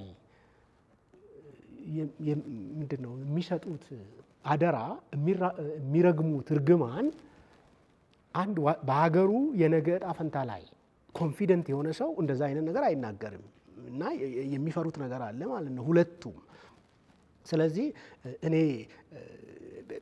ነጋቸውን በጣም ይጠራጠሩ እና ግን ዘመን ተሻጋሪ እንዲሆንላቸው ይፈልጉ የነበሩ ሁለት ትልልቅ ነፍሶች ይመስሉኛል እውነቱን ለመናገር። ያ ጋብቻ በአንተው አንደበት ብንሰማው ስለሚሻል ነው ምን ደረጃ እንደደረሰ የሁለቱ ቢሆን ቢሳካ ኑሮ የኢትዮጵያ ታሪክ ሌላ መልክ እንደዚህ ይኖረው ነበረ። እውነቱን ለመናገር ይሄን ያህል እንትና አይሆንም እኮ በኋላ ላይ የሚመጡትም ልጆች የእንደዛው አይነት ጋብቻ ውጤቶች ናቸው። ከወዳጆ ጋር የነበራት ጋብቻ አንድ ልጅ ይወለዳል። እሱ ልጅ ነበር ነው በእኔ ግንዛቤ ልክ ኢያሱ ሁለተኛ እጩ ነው። በመጽሐፉም ገልጫ አለው። እሱ ነበረ በእንክብካቤ እያደገ የነበረው እዛ አካባቢ እና ምናልባት ስሙን ካላዛባሁት ወሰን ሰገድ ይመስለኛል እና እዛ እየተኮተኮተ ያድግ የነበረው ቲንኤጀር ሆኖ ነው እንግዲህ የሚሞተው። ይህንን የእኛም ፖለቲካ በደንብ ማጤን ትችላለህ። ለምን ቲንኤጀሮች እንዴት እዛ ፖለቲካ አካባቢ ያለውንም እና ሁለት መላምትም አለ ለማለት የፈለግኩት። ስለዚህ የሁለቱን እነዚህ ሁለት ነፍሶች እንደውም በኋላ ላይ አገሪቷን ለአንድ ነፍስ ሰጥተው ነበረ ለማለፍ የሚፈልጉት ብለህ እንትን ልትለው ትችላለህ። ምን ማለት ነው? ጎበና ሴት ልጁን ሰጥቶ ማን ነው ወንድ ልጁን ሰጥቶ ምኒልክ ሴት ልጁን ሰጥቶ የሁለቱ ውህደት እንትን ሲል ይታያል። በርግጥ ቀድሞም ተሞክሯል አይደለ? ከሰሜናዊ ፖለቲካ ጋርም። ስለዚህ ምንም አዲስ ነገር የለውም። በኋላም ቀጥሎ የሚመጡት ሰዎች እኮ ያው ራሳቸውን እንዴት የሚያቆራኙ እንጂ የእንደዚሁ አይነት የመስተጋብር ውጤቶች ናቸው። ስለዚህ ጎበናና ምኒልክ ላይ ስለሆነ የእኛ ዲስከሽን አሁን እኔ የሚመስለኝ የነገ የሀገሪቱን የነገ እጣ ፈንታ ከሁለቱም የተቀዳ ዝርያ ይዞ እንዲሻገር የፈለጉ ነው የሚመስለው። ምናልባትም እኮ አማላጅ ሲላክ ጎበና ለመግደርደርም ሊሆን ይችላል ነው አይደለም?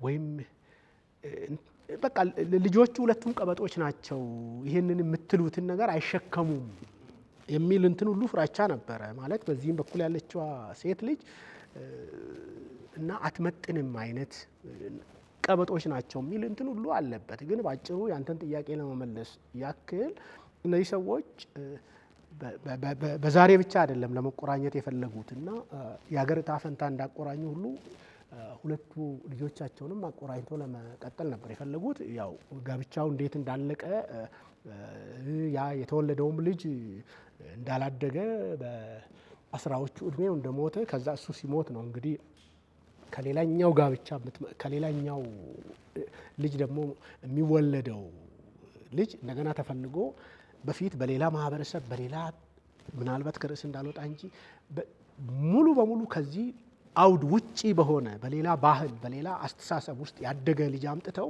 በግድና ወደ ቀንበር ግባ ብለው የሚያስቸግሩት በዚህ ምክንያት ይመስለኛል። ሁለተኛው እጩ ኢያሱ የሚገባበትን ቅርቃር ታውቃላችሁ አይደለ? በኢትዮጵያ ፖለቲካ ውስጥ እነሱ የሚሉት ሌላ፣ እሱ ያደገበትና እሱ የሚያውቀው አስተሳሰብ ሌላ እና እንደዚህ አይነት ነገሮች አሉ። ዶክተር ስለ ጎበና የተተረከባቸው ሰፋፊ ምዕራፎች ዋናው አብይ ነጥብ ነውና እንደው ተራርቀው የነበሩ ሜጫና ቱለማ የሚባሉ አንድ በማድረግ አሁን አንዳንድ ጊዜ ሌሎቹ የነጣጠለ ብለው የነጣጠሉ ብለው ራስ ጎበናን ሲከሱ፣ በተቃራኒው ደግሞ ይሄ መጽሐፍ ያዋሃዱ ያዋደዱ ያስተሳሰቡ የሚል አለ። እስኪ ይሄኛው በጣም ራሱ ሜጫና ቱለማ ሲባል እንደዚህ ብለን ብናስብ የተሻለ ነው የሚሆነው። አሁን ወደ ዓላማዬ እየወሰድከኝ ነው። ማለት መጽሐፉ የተጻፈበት ዓላማ አንዱ ነገር እውነቱን ለመናገር ጎበናን እኔ ባደግኩበት አካባቢና ወላጆች በእርግጥ አያቶቼን ማለት ነው የሚቀለው አያቶቼ የቤተሰብ የመጀመሪያ ልጅም ስለሆንኩ ከአያቶቼ ጋር ነው ሰፊ ጊዜ የነበረኝና ያሳለፍኩት እንትን የሚባለው እዛ ቤት በኦሮምኛ ስሰማቸው ያደግኩትን ዘፈኖች አያታችን ተናናሾቼን ሹሩሩ ሲሉ በጆሮአቸው የሚያዜሙላቸውን ዜማዎች ምናምኖች እንዲህ አይነት ነገር ስሰማ ነው ያደግኩትና ጎበና እዛ ላይም እንደጠቀስኩት የተለየ ሰው ነው። እንግዲህ ሁላችንም ወንዝ ተሻግረን የመጣን ሰዎች ወንዝ ተሻግረን ይሄ በጋዜጣ ተጠርተን እዚህ ስንመጣ ማለት ትምህርት ቤት ለመምጣት ስንገናኝ ሌላ ዓለም ነው እና ዲግሪውም ሲመጣ አልተቀየረም። ከፍ ተብሎም እንትን ሲባል ጨመረ ያ ነገር። ድፍረት ደግሞ ታጣለህ። የሀገር ቤት እውቀትህ አላዋቂነት እንትን ስለሚሆንብህ ድፍረት ታጣለህ እና ቀስ በቀስ እንትን ሲባል በኋላ ላይ እዛም እጠቅሳለሁ ያገኘሁትንም ዶኩመንት ይዤ ጎበናን በዚህ መልኩ አውቀዋለሁ። እሱን ይዞ ለመውጣት ነገሮች አስቸጋሪም ሊሆኑ ይችላሉ። እኔም አለ አይደለም ዲፔንደንሲ ፖዚሽን የሚባል ነገር አለ በትምህርት ዓለም ውስጥ። ዲፔንደንሲ ፖዚሽን ማለት እጣ ፈንታህን የሚወስንልህ ሰው ካለ ለጊዜው ከሱ ጋር አትላተምም። ከሱ ነፃነት ግን እስከምታውጅ ድረስ መጠበቅ አለብህ። ይሄ በማንኛውም ነባራዊ ሁኔታ በተለይ በትምህርቱ ዓለም የተለመደ ነው። እሱም አንድ ነገር ነው። ሁለተኛውና ዋነኛው ግን እንደው አለ አይደለም እያደገን ስንመጣ ጸጉራችንም ሲመለጥ የተቀረውም ትንሽ የሆነ ነገር መቀላቀል ሲጀምር በቃ ነገሮች በቃ በዚሁ መልኩ ሊያልቁ ነው ምናምን ብለህ ሁሉ ትፈራለህ። ስለዚህ የኦሮሞ ፖለቲካን ሳስብ የኦሮሞ ፖለቲካ አንዱ ትልቁ ወደ በጎም ሄደ ወደ እንትንም ሄደ ቅድም ያልኩት ሪፐብሊክ ምስረታው እንትን ሲባል ህመሙ ያለው በተለይ እኛ መሀል አካባቢ ላይ ተወልደን ከሁለት ማህበረሰብ ጋር ስሙዝሊ እንትን እያልን ላደግነው ሰዎች ምቾትም የሚነሳ የነገ ዕጣ ፈንታችንንም እንደው አለ አይደለም ጥያቄ ውስጥ የሚከት ነገር ጎበና ላይ ነው ያለው። ስለዚህ ያንን ከአያቴ የሰማሁትን ጎበና እንደገና በኋላ ላይም እዚህ ዶክመንት ላይ ያየሁትን ጎበና ይዤ መውጣት አለብኝ። እንደገና ደግሞ ፋክት እንደተጠበቀ ሆኖ በዚህ መልኩ የተተረጎመበት ለዚህ ሀገር ምስረታ ነው፣ ለዚህ ኦሮሚያ ለተባለው ሀገር ምስረታ ነው እና ይህንን ቢያንስ ርዕሱ ላይም ብየዋለሁ መሞገት ከቻልኩ ሊሞግተው ወይንም ወደ አደባባይ ላውጣና ሰዎች የሰደበኝም ይስደበኝ እንትን ያለኝም ይቀበል ወደ ሙግት ላምጣ። ወደ እንደው እንደ ታቡ ምንድን ነው እንደ አይነኬ ነገር እንትን ተብሎ ቅድም ትምህርት ቤት እንዳልከው አይነት እንትን ተብሎ ይቀር ለድርድር ይቅረብና እውን ይሄ ፖለቲካውን ብቻ አይደለም ጎበና ግለሰብ አይደለም የማህበረሰብ ውክልና ሆኖ ወጣ። በኋላ ላይ አይዲዮሎጂ ሆኖ ወጣ። ይህንን አይዲዮሎጂ ሶሻሊዝምንም ወግተናል አይደለም። ይህንን ሎካል ፖለቲክስ ሎካል አይዲዮሎጂ መሞገት የሚል ዓላማ ይዤ ነው ያመጣሁት። ለመሞገት ደግሞ ሁለታችንም የተጠቀምንበትን ፋክት ኩነት ታሪካዊ ኩነትን ትርጉም የተሰጠበትን መንገድ ማጤን ነበረብኝ። ጎበና የተባለው ሰው እዛ መወለዱን በዚህ መልክ ማደጉን ከዚህ ማህበረሰብ ጋር እንደዚህ አይነት መስተጋብር መኖሩን ሁላችንም እናምናለን። ግን ትርጉም የተሰጠበት መንገድ ጥያቄ ሊቀርብበት ይገባል፣ ልንሞግተው ይገባል። እንደውም ምን ትዝ አለኝ ይህንን ዱላ ቅብብል ማቆም አለብን። የመጀመሪያውን ዱላ ያቀበለውን ሰውዬ ማወቅ አለብን ወደሚል ሄድኩ። ዱላ ቅብብል ሲሮጥ ዝም ብሎ ነው አይደለ የምንቀባበለው፣ በቃ እየተጠቃቀስን መቀጠሉን እስቲ ማን ነው ይህንን የመጀመሪያውን ሀሳብ ይዞ የመጣ? ይሄኛውን ሌሎቹ መጽሐፎችም ላይ አንስቻለሁ። ስለዚህ የመጀመሪያውን ዱላ ያቀበለውን ሰውዬ መፈለግ ነበረብኝ። ቅድም ያልኩት ጋር አደረሰኝ ማለት ነው። የኦሮሚያ ሪፐብሊክ ምስረታ የሚባለው ጣጣ ወይም የኦሮሞ ፖለቲካ በእኔ ግንዛቤ ነው። ሌሎቻችሁ እንትን ላትሉ ትችላላችሁ። የታመመበት ቦታ ካለ የታመመው እዛ ጋ ነው። በብዙ ነገር መሀል ሆኖ እያለ ለምንድን ነው ጠርዝ ላይ የወጣው? ማለት እዚህ አእምሮ ውስጥ የተሳለው ነገር ለምን የጠርዝ ነገር ሆነ? በተለምዶ እንላለን ጂኦግራፊካሊ እኔ ለተማሪዎች የምላለው ከደቡብ ጫፍ እስከ ሰሜን ጫፍ ከምስራቅ እስከ ምዕራብ ወይ አሁን ወይ ድሮ ኦሮሞ የነካው ነገር ያልነካው ነገር አለ ወይ? እና እንደ ሰንሰለት ተቆራኝቶ ያለ ማህበረሰብ በተለይ መሀሉን ደግሞ እንዳለ ያለበትን ማህበረሰብ የዳር ፖለቲካ ይዘ የት ልታደርሰው ነው? እንደው ኦሮሞ ሆኜ ሳስብ ማለት ነው። አንድ ኦሮሞ ሆኜ ሳስብ ያልኩበት ምክንያት አለኝ እና እሱ አለ። ቁጥርም አስቡ እንግዲህ በዘመነ ዲሞክራሲ ቁጥር ወደዳችሁም ጠላችሁም ትልቅ ሚና ይጫወታል አይደለም። ስለዚህ እንደውም በኦሮምኛ ብዙ ለጓደኞቼ እላለሁ፣ በሌላም አውድ ላይ እንትን ብያለሁ። እዚህ ጥቁር አፈር ላይ እንደ ውቅያኖስ ፈሶ ያለን ማህበረሰብ አንድ ጥግ ላይ ያስቀምጣችሁ እንዴት ፖለቲካ መጫወት ይቻላል? ስለዚህ ወደ መሀል መምጣት አለበት። ትክክለኛ ቦታው ደግሞ እዛ መሀል ነው። ይህንን ሀሳብ የአደባባይ ሀሳብ እንዲሆን ነው የተፈለገው። ምናልባትም እንግዲህ ቅድም ያልኩት የተባለው ስልክ እዛ አካባቢ ያሉትን ሰዎችም ልብ ገዝቶ አለ አይደለም አእምሯቸውን ወደ እንትናቸው እየተመለሱም አንዳንዶቹም ደግሞ ለፖለቲካ ጨዋታውም ገብቷቸው ይሄንን በሊትሬቸር ማስደገፍ ለሚችሉት ጠንካራ ታሪካዊ መሰረት ላይ ለማስቀመጥም የሚያስችል ስለሆነ ሊሆን ይችላል። ስለዚህ እነዚህ ሁሉ አንድ ላይ መጥተው ነው ጎበናን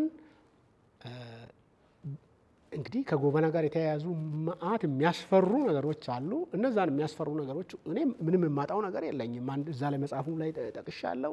ከበግረኝነት እዚህ የመጣው ወደ ኋላም ሲቆጠር አባቴ ሰው ቤት እድሜውን የጨረሰ እኔም ምናልባት ከጊዜ በኋላ የወለደኝ የቄሰኛ ልጅ ነኝ። ስለዚህ እኔ ምንም የማጣው ነገር የለም። ይህንን ይዤ አደባባይ ብወጣ እሱ ከዚህ ስለተወለደ ነው እሱ ከዛ ስለተወለደ ነው የሚለኝ ሰውም የለ። በብሔረሰብ ደረጃም ቢሆን አማራ ስለሆነ ነው እንዳይሉ ያው የተሸከምኩትን ስም ታውቁታላችሁ።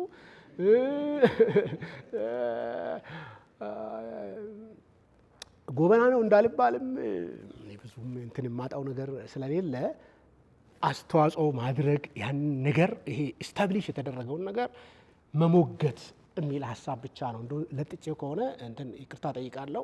ያንን ሀሳብ መሞገት የሚል እንትን ያኔ ደግሞ በጣም ተለጥጦ ነበር። ይሄ በተለይ እነሱና እኛ የሚለው ነገር በጣም ሄዶ ስለነበረ እንደውም አንድ የመጀመሪያ ቻፕተር ቅድም የጠቀስናቸው የፖለቲካ ሰውም በጣም የወደዱት ቻፕተር እሱ ቻፕተር ነው። የኢትዮጵያን ከተሞችንም ይወክላል እሱ። እዛ አካባቢ ያለን አንድ የማህበረሰብ እንትን አመጣው ገበር የሚባል ብዙ ጊዜ እዛ አካባቢ ያለ ሰው ብቻ ነው የሚያውቀው እና ገበር ማህበረሰብ በኋላ ላይ እንደውም ወደ ሊትሬቸሩ ያስገባሁት ይመስለኛል። እንግዲህ አሁን አንዳንድ ሰዎች ማንሳት ጀምረዋል። ገበር የሁለት ማህበረሰብ ማንነትን የተላበሰ ልብስ ነጠላ አይደለም የዘመናችን ልብሶች ብዙ ጊዜ ገበር አላቸው አይደለም። እንደዛ አይነት ማለት ነው። ድርብ ማንነት ያላቸው ህዝቦች ናቸው ወይም ማህበረሰቦች ናቸው እዛ አካባቢ ያሉት። ጎበራ ራሱ አንዳንዴ ነገሩን ከወሰዳችሁለት ገበር ነው። ሁላችንም ገበር ነን እንላለን። የኔ አማርኛ ትንሽ እንትን ናት አይደለ? ብዙ እንትን አትልም አይደለም? ገበር ስለሆንኩ ነው። ምን ማለት ነው? ቅድም እነዛ ከቆላ ከደጋ የመጡ ሴቶች ያልኳችሁ አሉ አይደለም? ልክ እንደ አለቃ ለማ ኃይሉ በአባታቸው ብቻ አይደለም የሚጠሩት፣ በውስጥ ታዋቂነት ነው። አለቃ ለማ ኃይሉ ፊት ለፊት አወጡት አይደለም? ለማ ኃይሉ ወልደ ታሪክ ይላሉ አይደለም? እናታቸውን ታሪክ እናታቸው ናት ነው የተባለውና ልክ እንደዛ በሚመስል መልኩ በአንዱ ብቻ አይደለም እንትን ገበርነታቸው ይወጣል። ምን ማለት ነው? ላሁን ስታዩቸው ብዙዎቹ አማርኛ ተናጋሪዎች ናቸው እና ሌላም ጋቢ ያለው አማራ ናቸው አይደለም ምናምን ስትሉ አዎ ክርስቲያን ስለሆኑ አማራንን ምናምን ይሏቸዋል። ይሄዳሉ፣ የተወሰነ እርምጃ ወይም የተወሰነ ዲስታንስ አብሯችሁ ይጓዛሉ። በጣም ከረር አድርጋችሁ ሌላ ጣጣ ልታመጡ ከሆነ አይ ይላሉ። እኛ እኮ ገበርነን ይሏቸዋል። ወይንም እዛ ያሉ ተማሪዎች ናቸው አይደለም ምናምን አይ እንትን ገበር ናቸው ይሏቸዋል። እኔ ያኛው ቃል ጸያፍ ስለሆነ ኦሮሞ ገበር ብዬ ነው የተጠቀምኩት መጽሐፉ ላይ። አይ ከላይ እኮ አማራ ይምሰሉ እንጂ የጃኬቱ ውስጠኛው ገበሩ ማን ነው? ኦሮሞ ነው። ገልብጡት ከፈለጋችሁ ደግሞ በዚህ በኩል እና በዚህ ይሄንን ነገር ሁሉ ተሸክሞ ቤተሰቦቼ እንደዛ በሚያስቡት አብሮ አደጎቼ እንደዛ የሚያስቡ በዛ አይነት ማህበረሰብ የሀገሪቱ የአጼ ምኒልክ ፖለቲካን የሰራው ይሄ ነው ብዬ በማምንበት ነባራዊ ሁኔታ ለምን አደባባይ ላይ አውጥቼው ከዛ በኋላ የሚሉትን አይሉም ብዬ ነው ጎበና የመጣው በዚህ ምክንያት ነው። ጎበና ለአንዳንዶቹ መማቻ ናቸው፣ ለአንዳንዶቹ ደግሞ የአደጋ ጊዜ ተጠሪ ይባላል አይደል? መታወቂያችን ላይ የአደጋ ጊዜ ተጠሪ በውስጥ ታዋቂነት ራስ ጎበና ዳጫ እንደማለት ነው። በኦሮሚያ የምትባል አገር አለች፣ ወደዛ ነው መሄድ ያለብን የሚሉ ጎበና የሚለው ስም ያንገሸግሻቸዋል። ጎበናውያንን አይወዱም። በተቃራኒው ደግሞ አንዳንዶቹ በተለይ አሁን ጥሩ ገለጽከው፣ ገበር ያልከው ገበር ያላቸው ያላቸው ደግሞ ጎበና ልባቸው ውስጥ አለ ወይም ልባቸው ውስጥ እንዲገኝ ይፈልጋሉ ወይም ልባቸው ውስጥ ያለ ያስመስላሉ።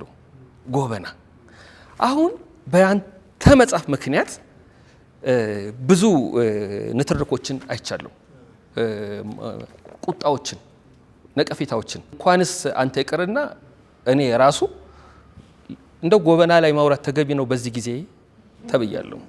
እንደው ራስን አደጋ ውስጥ መክተት አይሆንም ምን ብትችል እንደው ተባለ። አንድ ሌላ ገጠመኝ ማለት አንተም ታውቀዋለህ፣ ምናልባት ያላጤንከው ሊሆን ይችላል፣ አላውቅም።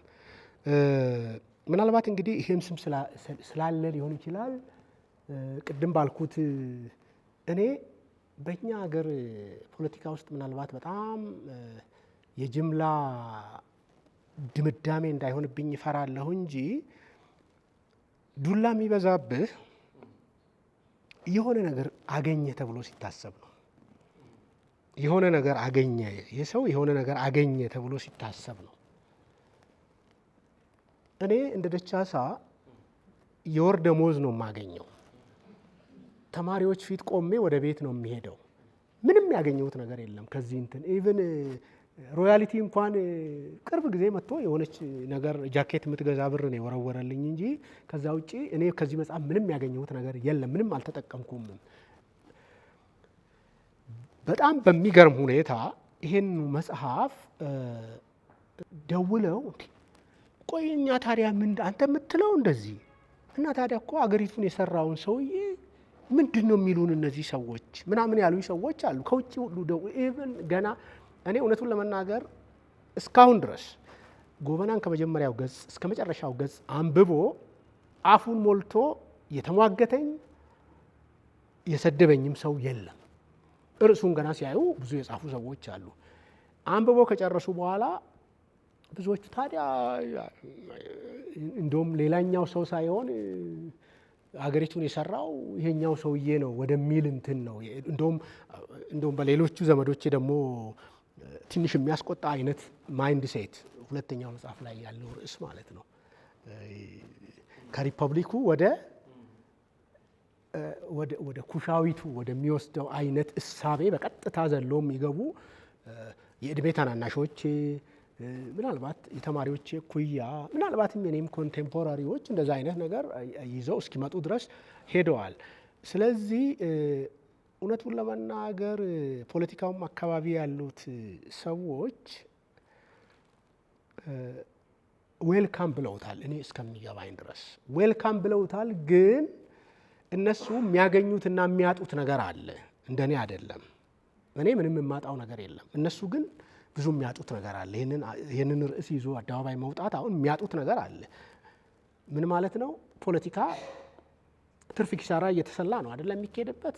እጅ ላይ ያለ ሪሶርስ ማህበረሰቡ አሁን አብዛኛው ማህበረሰብ በቁጥር በጣም ብዙ እድሜው ከስንት ዓመት በታች ከስንት ዓመት በላይ እንደሆነ ታውቃላችሁ። ይሄ ማህበረሰብ ደግሞ ጎበናን አእምሮ ውስጥ እንዴት ነው የሳለው? ያንን የተቀረጸበትን እንትን ስዕል ለማደብዘዝ ከተቻለ ለማጥፋት ካልተቻለ ለማደብዘዝ ጊዜ ይፈልጋል።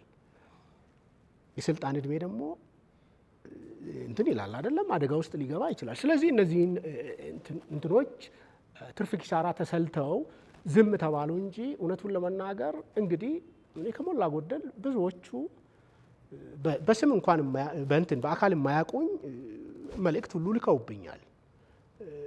እንደው የማህበረሰቡ የዘመኑም ልበለው የነሱን ቃል ባለውለታ እንደሆንኩ ነው የነገሩኝ። ግን እሱም በነገራችን ላይ ትንሽ ኮንፊደንስ ሰጥቶኛል። እንደው በፊት በነበረው መንግስትን ነው አይደለም የምንፈራው። መንግስት የሆነ ነገር ይዞብን ይመጣል፣ መንግስት የሆነ ነገር ያደረገናል አይደለ? እናንተም እንትን የምትሉት በተለይ እዚህ ጽሁፍ ላይ ምናምን ላይ ያለ ነገር የምንፈራው መንግስትን ነበር አይደለ? አላውቅም። አሁን መናገር ይኖርብኝ አይኖርብኝ አላውቅም። አሁን ደግሞ ሌሎች አክተሮችን ነው የምንፈራው አይደለም? እንደዚህ ባለ ከመንግስት ውጪ ያሉ ሌሎች አክተሮችን ነው እንትን የምንለው እንጂ ኮንፊደንሴ በአንጻራዊነት በዚህ በርዕሱ ዙሪያ የመጣው ከሞላ ጎደል በዚህ ምክንያት ነው። ለዚህም ነው በሁለተኛው ላይ በጣም ጥንክር ባለ እንትን ከግለሰብ ወደ ፖለቲካ አይዲዮሎጂ ወይም ወደ ፖለቲካ ርዕዮተ ዓለም ለሀገር እውቅና ሰጥቶ የጀመረ የፖለቲካ ቡድን ደካማ ይሁን ጠንካራ ይሁን ሌላ ነገር ነው። ግን ለሀገር እውቅና ሰጥቶ ከዛ በኋላ መስተካከል አለባቸው ብሎ የሚነሳ አለ። አይ ይሄ ሀገር አይደለም ሌላ ሀገር ሊሰራ ይገባል ብሎ የሚነሳ ቡድን አለ። የአንድ እናት ልጆች ናቸው። እነዚህ የአንድ እናት ልጆች እርስ በራሳቸው የሚጠዛጠዙትን ነገር ነው እንትን ያመጣሁት። ይሄንን ኮንፊደንስ ያመጣሁት ከሞላ ጎደል የሀገሪቱን እጣ ፈንታ እጃቸው ላይ ያሉ ሰዎች ብዙም አይከፋቸውም በሚል ስሜት ነው። እንትኑን ከዚህ ይማሩበታል።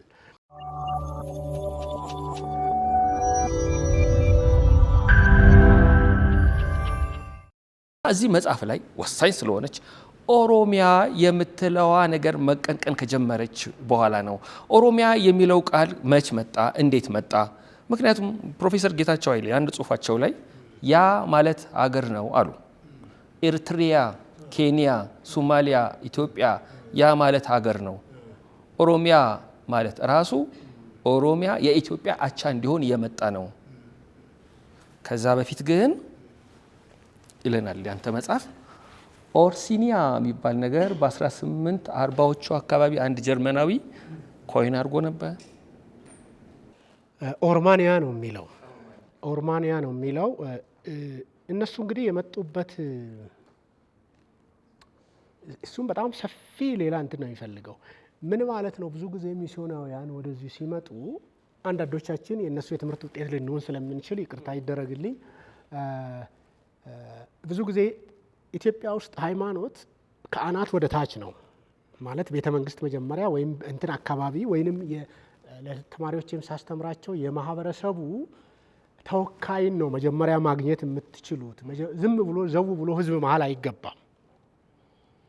ስለዚህ ህዝብ መሀል ስለማይገባ ቤተ መንግስትም ከሆነ የኮሚኒቲ ሊደርም ይሁን መጀመሪያ የሚያገኙት ያንን ስለሆነ ኢትዮጵያ ውስጥ ብዙ ጊዜ ክርስትና ይዘው ይመጣሉ። ክርስትና ማለት የካቶሊኩንም ከፈለጋችሁ የመጀመሪያውም እንደዛ ነው የሚመጣው። ምንም ታሪኩን ወደ ኋላ ማስረዘም ስለማያስፈልግ ነው እንጂ። ስለዚህ ሚስዮናውያን ሲመጡ እዚህ መንግስታትን ነው መጀመሪያ የሚያገኙት ወይም ነገስታትን፣ ንጉሶችን ነው የሚያገኙት። ስለዚህ እንደዛ ሲያገኙ ምን ይላሉ? እንደዚህ ክርስትና ላስተምር፣ ወንጌል ልናስተምር ምናምን ይላሉ። ይሄኛው ተጠምቋል፣ ወንጌልን ያውቃል፣ ወዳልተጠመቀው ወይም ወደማያውቀው ህዝብ ሂዱ ተብሎ ይሰደድ እንትን ይባላሉ። ስለዚህ ሁለት ቡድን ለነሱ ትልቅ እንደ ፈርታይል ግራውንድ ብዬ ነው የወሰድኩት። እንደውም እንዳልተነካ ድንግል መሬት ምን ማለት ነው? ወንጌልን ለማስተማር ያልተነካ ድንግል መሬት ብለው የሚያስቡት አንደኛው ክርስትናን እንትን ስላሉት ቅድም አንተም ራስ ከካሜራ ውጭ ያነሳ ነው ማህበረሰብ ነው። እነሱን አሁን ወደዚህ ስትመጡ ግን ከሸዋ በስተደቡብ ያለው ደቡባዊ አጋማሽ ያለው ከክርስትና ጋር የማይተዋወቅ ብለው እነሱ ባሰቡትን ኦሮሞን ነው። ስለዚህ እነዚህ ሚስዮናውያን ኦሮሞ ላይ ተለቀቁ። ሲለቀቁ ግን የእግዚአብሔርን ቃል ብቻ አይደለም ወይም ወንጌልን ብቻ አይደለም ያስተማሩት ማለት ነው። ማንነትን የተለየ ስዕል እንዲኖራቸው አድርገው እንዲስሉ ቃል ራሱ ከዛኛው ፖለቲካ የተለየ የውስጥ ልዩነቶች አሉ አይደለም። ምንድን ነው ትልቁ ማንነት አለ፣ ከዛ ንዑስ ማንነቶች እየተመነዘሩ ታች ድረስ ይደርሳሉ። እና በዛ ሂደት ውስጥ ይሄ ሰው እሱ ብቻ አይደለም ሌሎችም ይጽፋሉ፣ ገጠመኞቻቸውን እየጻፉ እየላኩ ያሳትማሉ። በዚህ ውስጥ እሱ ያለበትን አገርና ህዝቡን ኦሮሞ አለ፣ አገራቸውን ኦሮማንያ የሚል ስም ሰጠ። ኦሮማንያ የሚል ስም ሰጠ። ስለዚህ ከጊዜ በኋላ ዘመን ተሻግሮ ስምም እንደገና በኋላ ላይ የገባንበት ሌሎች የፖለቲካ እሳቤዎችን በሙሉ ከዚህ ይመዘዙና እንደ ፍጹም እውነት ቅድም ዱላ መቀባበል ብቻ ሳይሆን የዱላ ቅብብሉ ማን ነው የጀመረው ብዬ ጀመርኩ ያልኩት የመጀመሪያውን ዱላ የሚያቀብለው የጉዳዩ ባለቤት ያልሆነ ሰው ነው። የጉዳዩ ባለቤት ያልሆነ ሰው ዱላውን ያቀብላል። ከዛ እኛ ባለቤቶቹ ዱላውን እየተቀባበልን እንቀጥላለን። እንደሱ አይነት ነው ኦሮማንያ የሚለውን ቃል የሚገኘው። በኋላ እንግዲህ ሌሎች ግብአቶች አሉ፣ ምንም እንትን የለውም። አንዳንድ ጊዜ ያስቀመጥከውን የፖለቲካ ዓላማ መሰረት ለማስያዝ ዝም ብሎ ተራ ፕሮፓጋንዳ ብቻውን አያሻግርም። ታሪካዊ መሰረት፣ ሶሊድ የሆነ ሊትሬቸር ያስፈልጋል። ይሄ አንድ ሶሊድ ሊትሬቸር እገሌ የሚባል ጀርመናዊ ምሁር እኮ እንዲህ ብሎ ብለን እንጀምራለን አይደለም። አሁን ብዙ እገሌ የሚባል ጣሊያናዊ ምሁር፣ እገሌ የሚባል ምሁር ብለን እንጀምራለን፣ ወይም ጸሐፊ ብለን እንጀምራለን። እና ስለዚህ የመጀመሪያውን ዱላ ከነሱ እንቀበላለን፣ ከዛ እንቀጥላለን ቅብብሎሹን። እኛም ጨዋታችን እንቀጥላለን። ጎበና ወታደራዊና ፖለቲካዊ ህይወት ከ1810 እስከ 1881 በዶክተር ደቻሳ አበበ የተጻፈው መጽሐፍ ላይ የተወያየን ነው።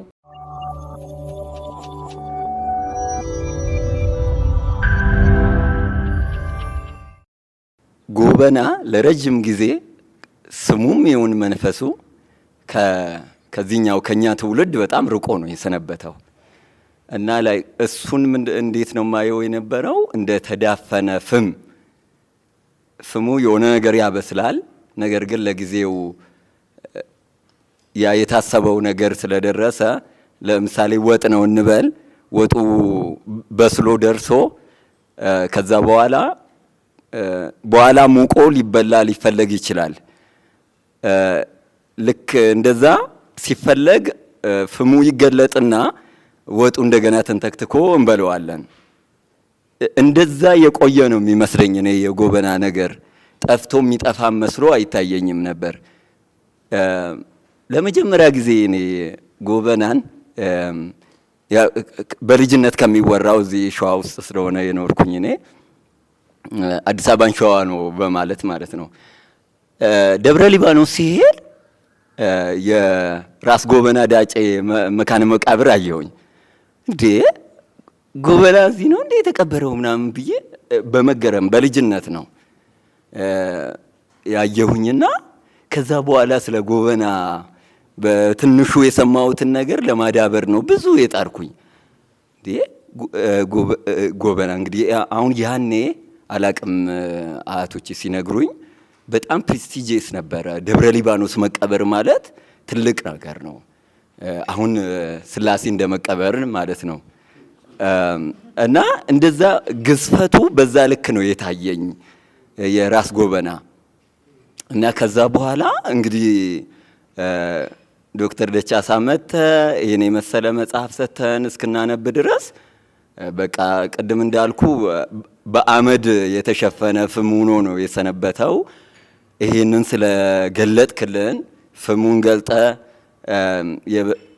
ሙቅ የሆነውን ወጥ እንድንበላ ስላደረከን በጣም አመሰግናለሁኝ እኔ በበኩሌ።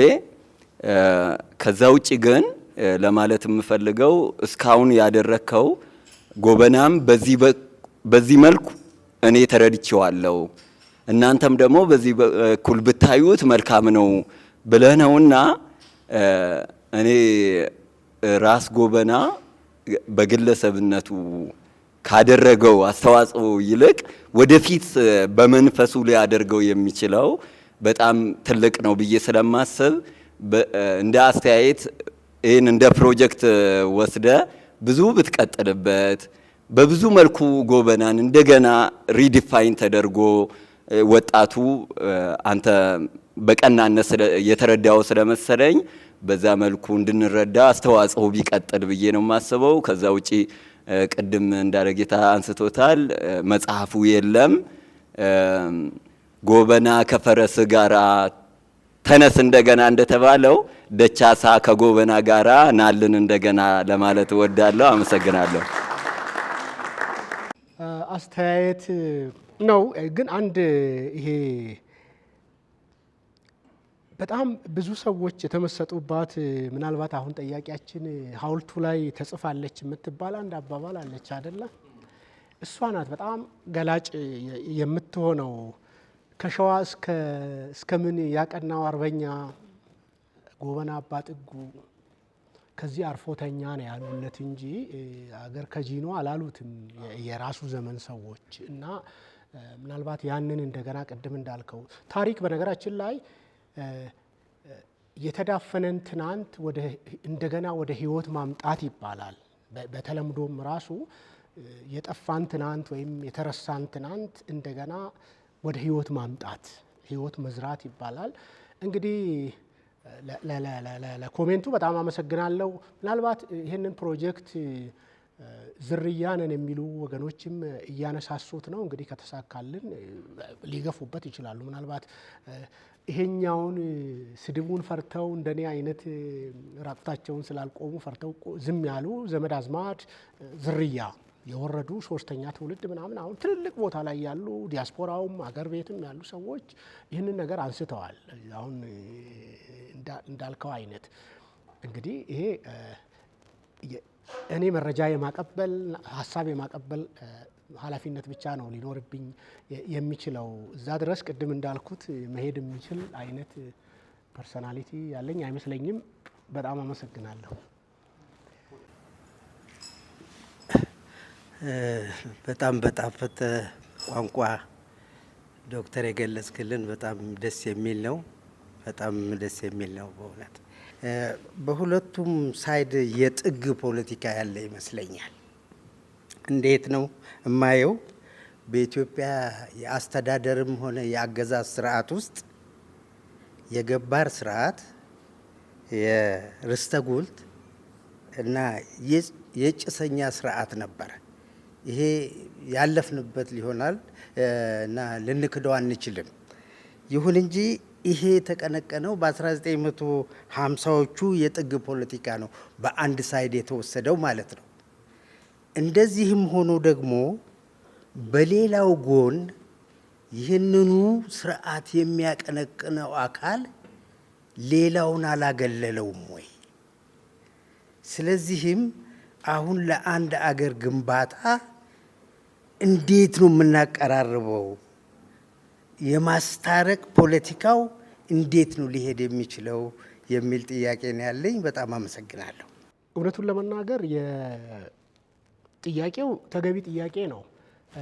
የጎበና ፖለቲካ ግን ከዚህ ትንሽ ከፍ ይላል። የጎበና ፖለቲካ ከዚህ ከፍ ይላል። ምን ማለት ነው? የአግላይነትና የአቃፊነት ፖለቲካው የሚመጣው በሁለተኛ ደረጃነት ነው። ምን ማለት ነው? ፖለቲካውን ለሀገሪቱ እውቅና ሰጥተን እንጀምር ነው የኔ ዓላማ። እውቅና ሰጥተን ኢትዮጵያ የምትባል ሀገር አለች፣ የሁላችንም ሀገር ናት። እዚህ ሀገር ስር ያደረግናቸው ነገሮች በጣም ብዙ ናቸው። ገንቢ ነገሮች አሉ፣ የዛኑ ያክል ደግሞ በጣም ብዙ ጥፋቶች አሉብን። ስለዚህ ይሄንን እዛ ስር ሆነን እናርም ነው እንጂ የተባለውን ነገር እኔ ጎበና ዛሬም እንዲህ ነው፣ ምኒልክ ዛሬም ንጉሥ ነው ከሚሉት ወገን አይደለሁም። ምንድን ነው ማለት የምፈልገው፣ መጀመሪያ እጃችን ላይ ላለው ሀገር እውቅና እንስጥ እና ይህንን ሀገር ላስረከቡን ወገኖች እውቅና እንስጣቸው። ከዛ በኋላ እነሱ ያጎደሏቸውን ነገሮች እጃችን ላይ ነው ያለው፣ እኛ ተነጋግረን ተመካክረን በዘመናችን እሳቤ እናርመው የሚል አይነት ነገር ነው። እነሱ የነበሩበትን ዘመን በእኛ ዘመን ሚዛን አንለካው ነው።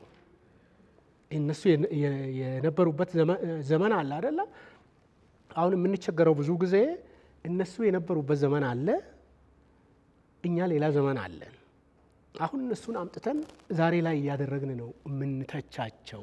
ስለዚህ አንዱ ይሄ ነው።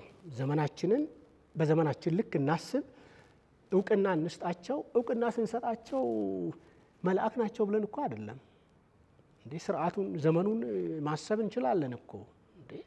እኛ ዛሬ በ21ኛው ክፍለ ዘመን የምንሰራቸው ብዙ አጸያፊ ነገሮች አሉ። እንኳን የዛሬ 100 ምናምን ዓመት በፊት ይቅርና። ስለዚህ እነዛ ነገሮች አንዴ ኢንቴንሽናቸውንም ማወቅ። ኢንቴንሽን ምንድን ነው የሚባለው? ይሄ ለምንድን ነው ያደረጉት? ምን ፈልገው ነው? እነዚህ ሰዎች ይሄኛውን ቡድን ለማጥፋት ነው?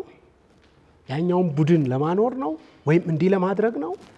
አንድ መፈክር ብቻ እኮ ነው የነበራቸው። ሁለተኛው መጽሐፍ ላይ ዳግማዊ ምኒልክ የሚለው መጽሐፍ ላይ አነሳለሁ በተደጋጋሚ። አንድ መፈክር ነው የነበራቸው። ያ መፈክር ምንድን ነው? ገብር። ከገበርክ በአንተ የዕለት ተዕለት ህይወት ወይም በምንዛሪው ህይወት ውስጥ ገብተው አይፈተፍቱም። አመታዊ ግብር ትልካለህ፣ እንትን ትላለህ።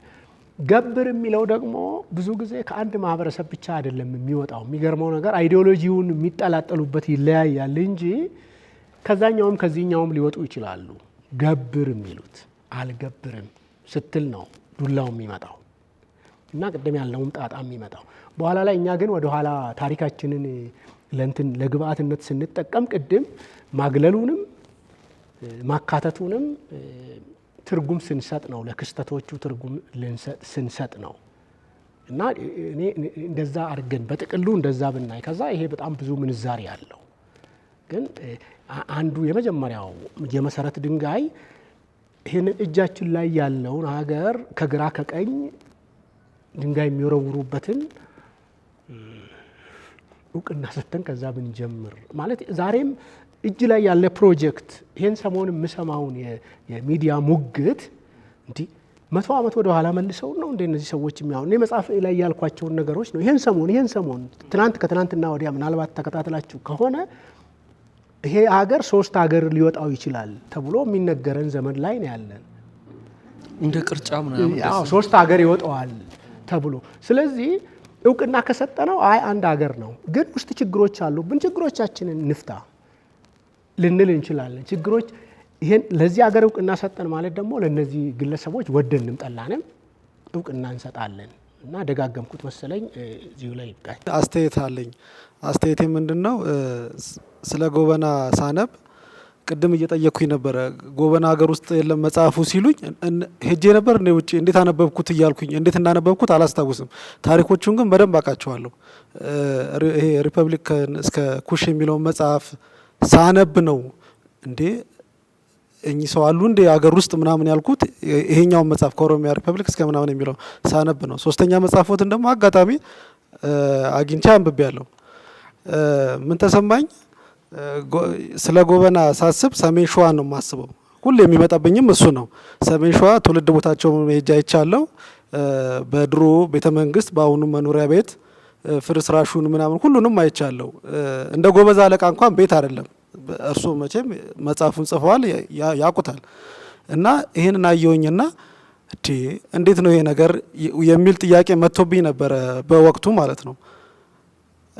ያንን ይዤ ለሶሻል ሚዲያ ላይ ምናምን ሳጋራ 2 አይነት መልስ ነው ያለው።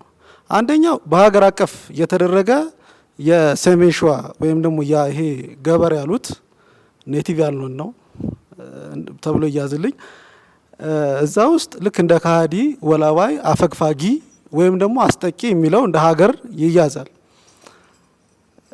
እኔ እንደዛ አይነት ስሜት ተሰምቶኝ አያውቅም፣ ወይም ደግሞ እንደዛ አይነት ስሜት ነው ምናምን የሚል ነገር አይሰማኝም። ግን ሁሌ አሰፋፈሩን ደግሞ ሲያዩ ደጋና ቆላ ወይም ሜዳና ገደል እንደዛ ደግሞ ተደርጎ ሲታይ ሁሌም ተሳዳጅና አሳዳጅ አለ። አሁን በሀገር ደረጃ የሚገፋው ማህበረሰብ የሰሜን ሸዋው ደግሞ መልሶ የሚገፋው ማህበረሰብ አለ። እንዴት እምነት እስኪሆን ድረስ ማለት ነው። ጎበናውያንን እምነት እስኪሆን ድረስ ገና ስሙ ሲጠራ ምን እሱ አይነት እስኪባል ድረስ የአቋም መገለጫ እስኪመስል ድረስ እስከዛ ድረስ ይወሰዳል። አሁን ላይ ደግሞ ሲመጣ ሰሜን ሸዋንን ሄደን ስናየው በጣም የሚያሳፍሩ ጉዳዮች አሉት ከጎበናውያን ጋር ተያይዞ የሚመጣ ማለት ነው። እንዴት ነው ይሄንን ማረም የሚቻለው? እንዴት ነው መደረግ የሚቻለው? እማቀው ጉዳይ የለም፣ ወይም ደግሞ አይገባኝም እንዴት መፈታት እንዳለበት። ጊዜ ነው እንዳለል ጊዜ እየከፋ ነው የመጣው። ይለሰልሳል ብዬም አላስብም። እየባሰ ነው የሚሄደው። ምክንያቱም ገፊና ተገፊ ቀን ወቅት እየጠበቀ ስለሆነ ሰዓቱን እየጠበቀ ቦምብ ስለሚያፈነዳ እሱን አላቅም። ግን እርሶ መጽሐፍ ላይ ሁለተኛው መጽሐፍ ላይ የስብሰባው መንፈስ አለ አይደለ? ልክ እንደዛ ነው የሚሰማኝ። የስብሰባው መንፈስ ላይ ሲያቀርቡት ይህን የጻፈውን ሰውዬ አላቀውም፣ ግን የጻፈውን ጽሁፍ እንደዚህ እስከሆነ ድረስ እንደሚጠቅመን እስከገባን ድረስ ያን ሰው ለእኛ ህይወት ለሀገር ምስረታ እስከበጀን ድረስ እንዴት አድርገን መጠቀም አለብን ወይም ደግሞ ሌላ ጎበናውያንን እንዴት ነው መጠበቅ የምንችለው? ምላስስ እንዴት ይፈራል? ማለት እኔ ወጣቱ አሁን ቅድምም እርሶም ፈርጀውናል። እኛ ወጣቶች ሁሌ እኮ አጥፊ አይደለን፣ ሁሌም አናጠፋም፣ እናቃለን፣ አንዳንድ ነገሮችም እናቃለን። እንደውም አንዳንድ ልጆች ያው እኔ ገልቱ ስለሆንኩ ነው ቀድሞም ይሄዳሉ፣ ከአባቶቻችን ቀድሞም የሚሄዱ አሉ። እድሉ ምኑ ስላልተሰጠን እና እንዴት አድርገውን ነው ከኛስ የምትታረቁት? እስቲ እንደው የሚገባውት ነገር ካለ ለእኔም እንኳን ባይሆን እንደው ለትውልዱ ማስተላለፍ የሚፈልጉት በዚሁ አጋጣሚ ካለ። ከሰሜን ሸዋ ካልከው ልነሳና ወጣቱ ያልከው በነገራችን ላይ ሰሜን ሸዋ አሁንም ትምህርት ቤት አካባቢ አንዳንድ የተመላለሱ ልጆች የዕለት እንጀራ ፈላጊዎች የሆኑ ልጆች የሚላበሱት የፖለቲካ ማንነት አለ። ምንድን ነው የትኛው ነው እንጀራ የሚያበላው የሚባል እንትን ላይ ማለት ነው። ስለዚህ መጀመሪያ ዓላማህን ታስቀምጣለህ። ከዛ ለዛ እንጀራ ሊጠቀሙበት ይችላሉ። ከዛ ግን ዲፕ ስትሄድ ግን የምትለውን አይነት ዳያኮቶሚ ለማግኘት አስቸጋሪ ነው የሚሆነው። ምናልባት አሁን ባለፈው የተከሰተውን ከዓመት በፊት የተከሰተውን እነሱን ስታስብ እነዚህ ሰዎች ሁለተኛ አብሮ ውሃ ማይጠጡ ማይገናኙ ምናምን እኔ ቤተሰብ ጋር ለመሄድ የተቸገርኩበት ምናምን አውቃለሁ። እነዚህ ነገሮች አሁን እንትን ብለው የመጡ አሁን ሁለተኛ ዙር ሶስተኛ ዙር አሁን ሸዋ ይፈረጅ የነበረበት ሁለተኛው መጽሐፍ ላይ አነሳለሁ። ከዛ ለማምለጥ የሚደረግ ከኒው ኖርማል ጋር ከኒው ኖርማል ጋር ራስን ለማዋሃድ የሚደረግ ሙከራ ይመስለኛል። በእንትን ደረጃ መሬት ላይ ያለውን ከሞላ ጎደል እኩል ነው የምናውቀው። ሁለተኛ ፍረጃ ያልከውን እንኳን ምን ለማለት እንደተጠቀምኩ ፖለቲከኞቹ እኛን እንደ ሪሶርስ ነው የሚያዩን አይደለም፣ እንደ ፖለቲካ ግብአት እኛ ላይ ነው አይደለ ፖለቲካ እንትን የሚባለው። ስለዚህ የእኛን የልብ ትርታ ያዳምጣሉ። ባሮሜትር አላቸው። በዛ ባሮሜትር መሰረት ማጆሪቲው ወጣት ወይም ማጆሪቲው የሀገሪቱ ሕዝብ ይህንን አጀንዳ ይዤ ብመጣ ድምፅ ቢጥልልኝ የት ጋ ይጥለኛል ብለህም ታስባለህ። እና እንደሱ አይነት ነገር ለማሰብ ፈልጌ ነው እንጂ ብሬን ዎሽ ለማድረግ ወይም ይህንን ነገር ወደ መሀል ለማምጣት ይህን ያህል ከባድ ሆኖ አይደለም። ሸዋ ምናልባት ስለተወለድኩበት እንደዛ አይነት የተለየ ስሜት ተሰምቶኝ ከሆነ እታረማለሁ። የፖለቲካ እንትናቸው የተለየ ነው። ግራቪቲውን የመያዝ ችሎታቸው፣ ትኩረት የማግኘት እንትናቸውን ሁሌም እንደገረመኝ ነው። አሁን አንተ በምትለው ዘመን መሀል እኔ ሌላ ነገር እንትን ብሎልኝ መረጃ ሁሉ አጥቼ ምናልባት ለዚህ ለሚዲያ ኮንሰምሽን ይሆናል አይሆንም አላውቅም። እና ከቅርብ ጊዜ ወዲህ የሌላ ነገር ሴንተር ኦፍ ግራቪቲ ሆነ ሸዋ። የሌላ ነገር ሴንተር ኦፍ ግራቪቲ በጣም በጣም በጣም የሚጎበኝ አካባቢ ነበረ ከአመት ከሁለት ዓመት አሁንም ራሱ ኢን ዘ ሚድስት ኦፍ ኦል ዚስ እንትን አፕስ ኤንድ ዳውንስ በጣም የሚጎበኝ አካባቢ ነው። እኔ ልጅ ሆኜ እነዚህም አካላት በሙሉ አላቃቸውም። እዛ አንደኛ ደረጃ ተማሪ ሆኜ ምን ሆኜ ራሱን እንዴት ሴንተር ኦፍ ግራቪቲነቱን እንዴት ገልብጦ እንዳመጣ ይኸው። ይሄ ፖዚቲቭ ነው ኔጌቲቭ ነው ሌላ ነገር ነው። እስቲ ሰሜን ሸዋ እሁድና ቅዳሜ ፒሊግሪምስ ወይም የሃይማኖት ጉዞ የማይደረግባቸውን ወረዳዎች አስቧቸው እስቲ። አሁን እንደው እዚህ ጋር ገሌ እንደዚህ የምትባል እንትን እንደዚህ የሚባል ገዳም እንዲህ የሚባል ገዳም እንዲህ የሚባል ገዳም እንዲህ የሚባል እኔ ተወልጄ ያደግኩበት አካባቢ ነው። አሁን ግማሽ ክፍለ ዘመን አካባቢ ሆኖኛል እድሜ። አላውቅም እነዚህ ነገሮች። ያ አካባቢ በተውት ደረጃ በተውት የሱ ተውት ማርጂናላይዝ ሲደረግ ቦታ የለውም አይደለ? ያ ተውት የሸዋ ቅድም እኔ ጎበና ላይም ምኒልክ ላይም እኔ የምረባረብበት ሀሳብ አሁን ገበያ ላይ ገዢ የሌለው የሚመስል ሀሳብ ነው። ገዢ ሀሳቡ አልተገዛለትም። ስለዚህ ይሄ ማህበረሰብ ሌላ የሚገዛለት ሀሳብ ይዞ መጣ በዛ በኩል። በሌላኛው በኩል ደግሞ አንተ የምትለውን አይነት ያኛው ብዙም የማይሆንለት ወጣቶቹ እዚህኛው የሚገዛ ሀሳብ ያለው ይሄ ራስክን ወይ በዚህኛው ሸራ ውስጥ ወይም ጫማ ውስጥ ማስገባት ነው፣ የዚህኛው ጫማ ውስጥ ማስገባት ነው። ስለዚህ የኔ ተናናሾቼ አንተ እንደምትለው ነው እንትን የሚሉት የሚያስቡት። አንተ እንደምትለው አንድ ቤት ውስጥ ሆነን የአንድ እናት ልጆች ሆነን በሆነ አጋጣሚ ወደዛኛው አካባቢ እንጀራ ያገኙ ልጆች ፍጹም አማራ ናቸው። አማርኛቸው ምናልባት እዛ አካባቢ ያለው እንትን ነው፣ ዳቦ ያለው እዛ ነው። ስለዚህ እንደ አማራ ነው አክት የሚያደርጉት እንትን የሚሉት። እናታችን ይቅርታ አለ ቃሉ ስልክ ስትደውልላቸው እሷ እንትን ስለማትችል አማርኛ ስለማትችል አያዋሩም። ማታ ደውይልን ነው የሚሉት። አሁን ባልከው እንትን ምክንያት ማለት ነው። ማታ ለምንድን ነው እነሱ በኦሮምኛ ከእናታቸው ጋር ሲያወሩ ምናልባት ተገላቢጦሹም ሊሆን ይችላል። ልልህ የፈለግኩት ቅርብ ሰዓት ላይ የሆነች እንትን እንደ ጀነራል ትሬንድ አንውሰደው ለማለት ፈልጌ ነው። እንደ ጀነራል ትሬንድ አይወሰድም። ቅጽበቶች አሉ።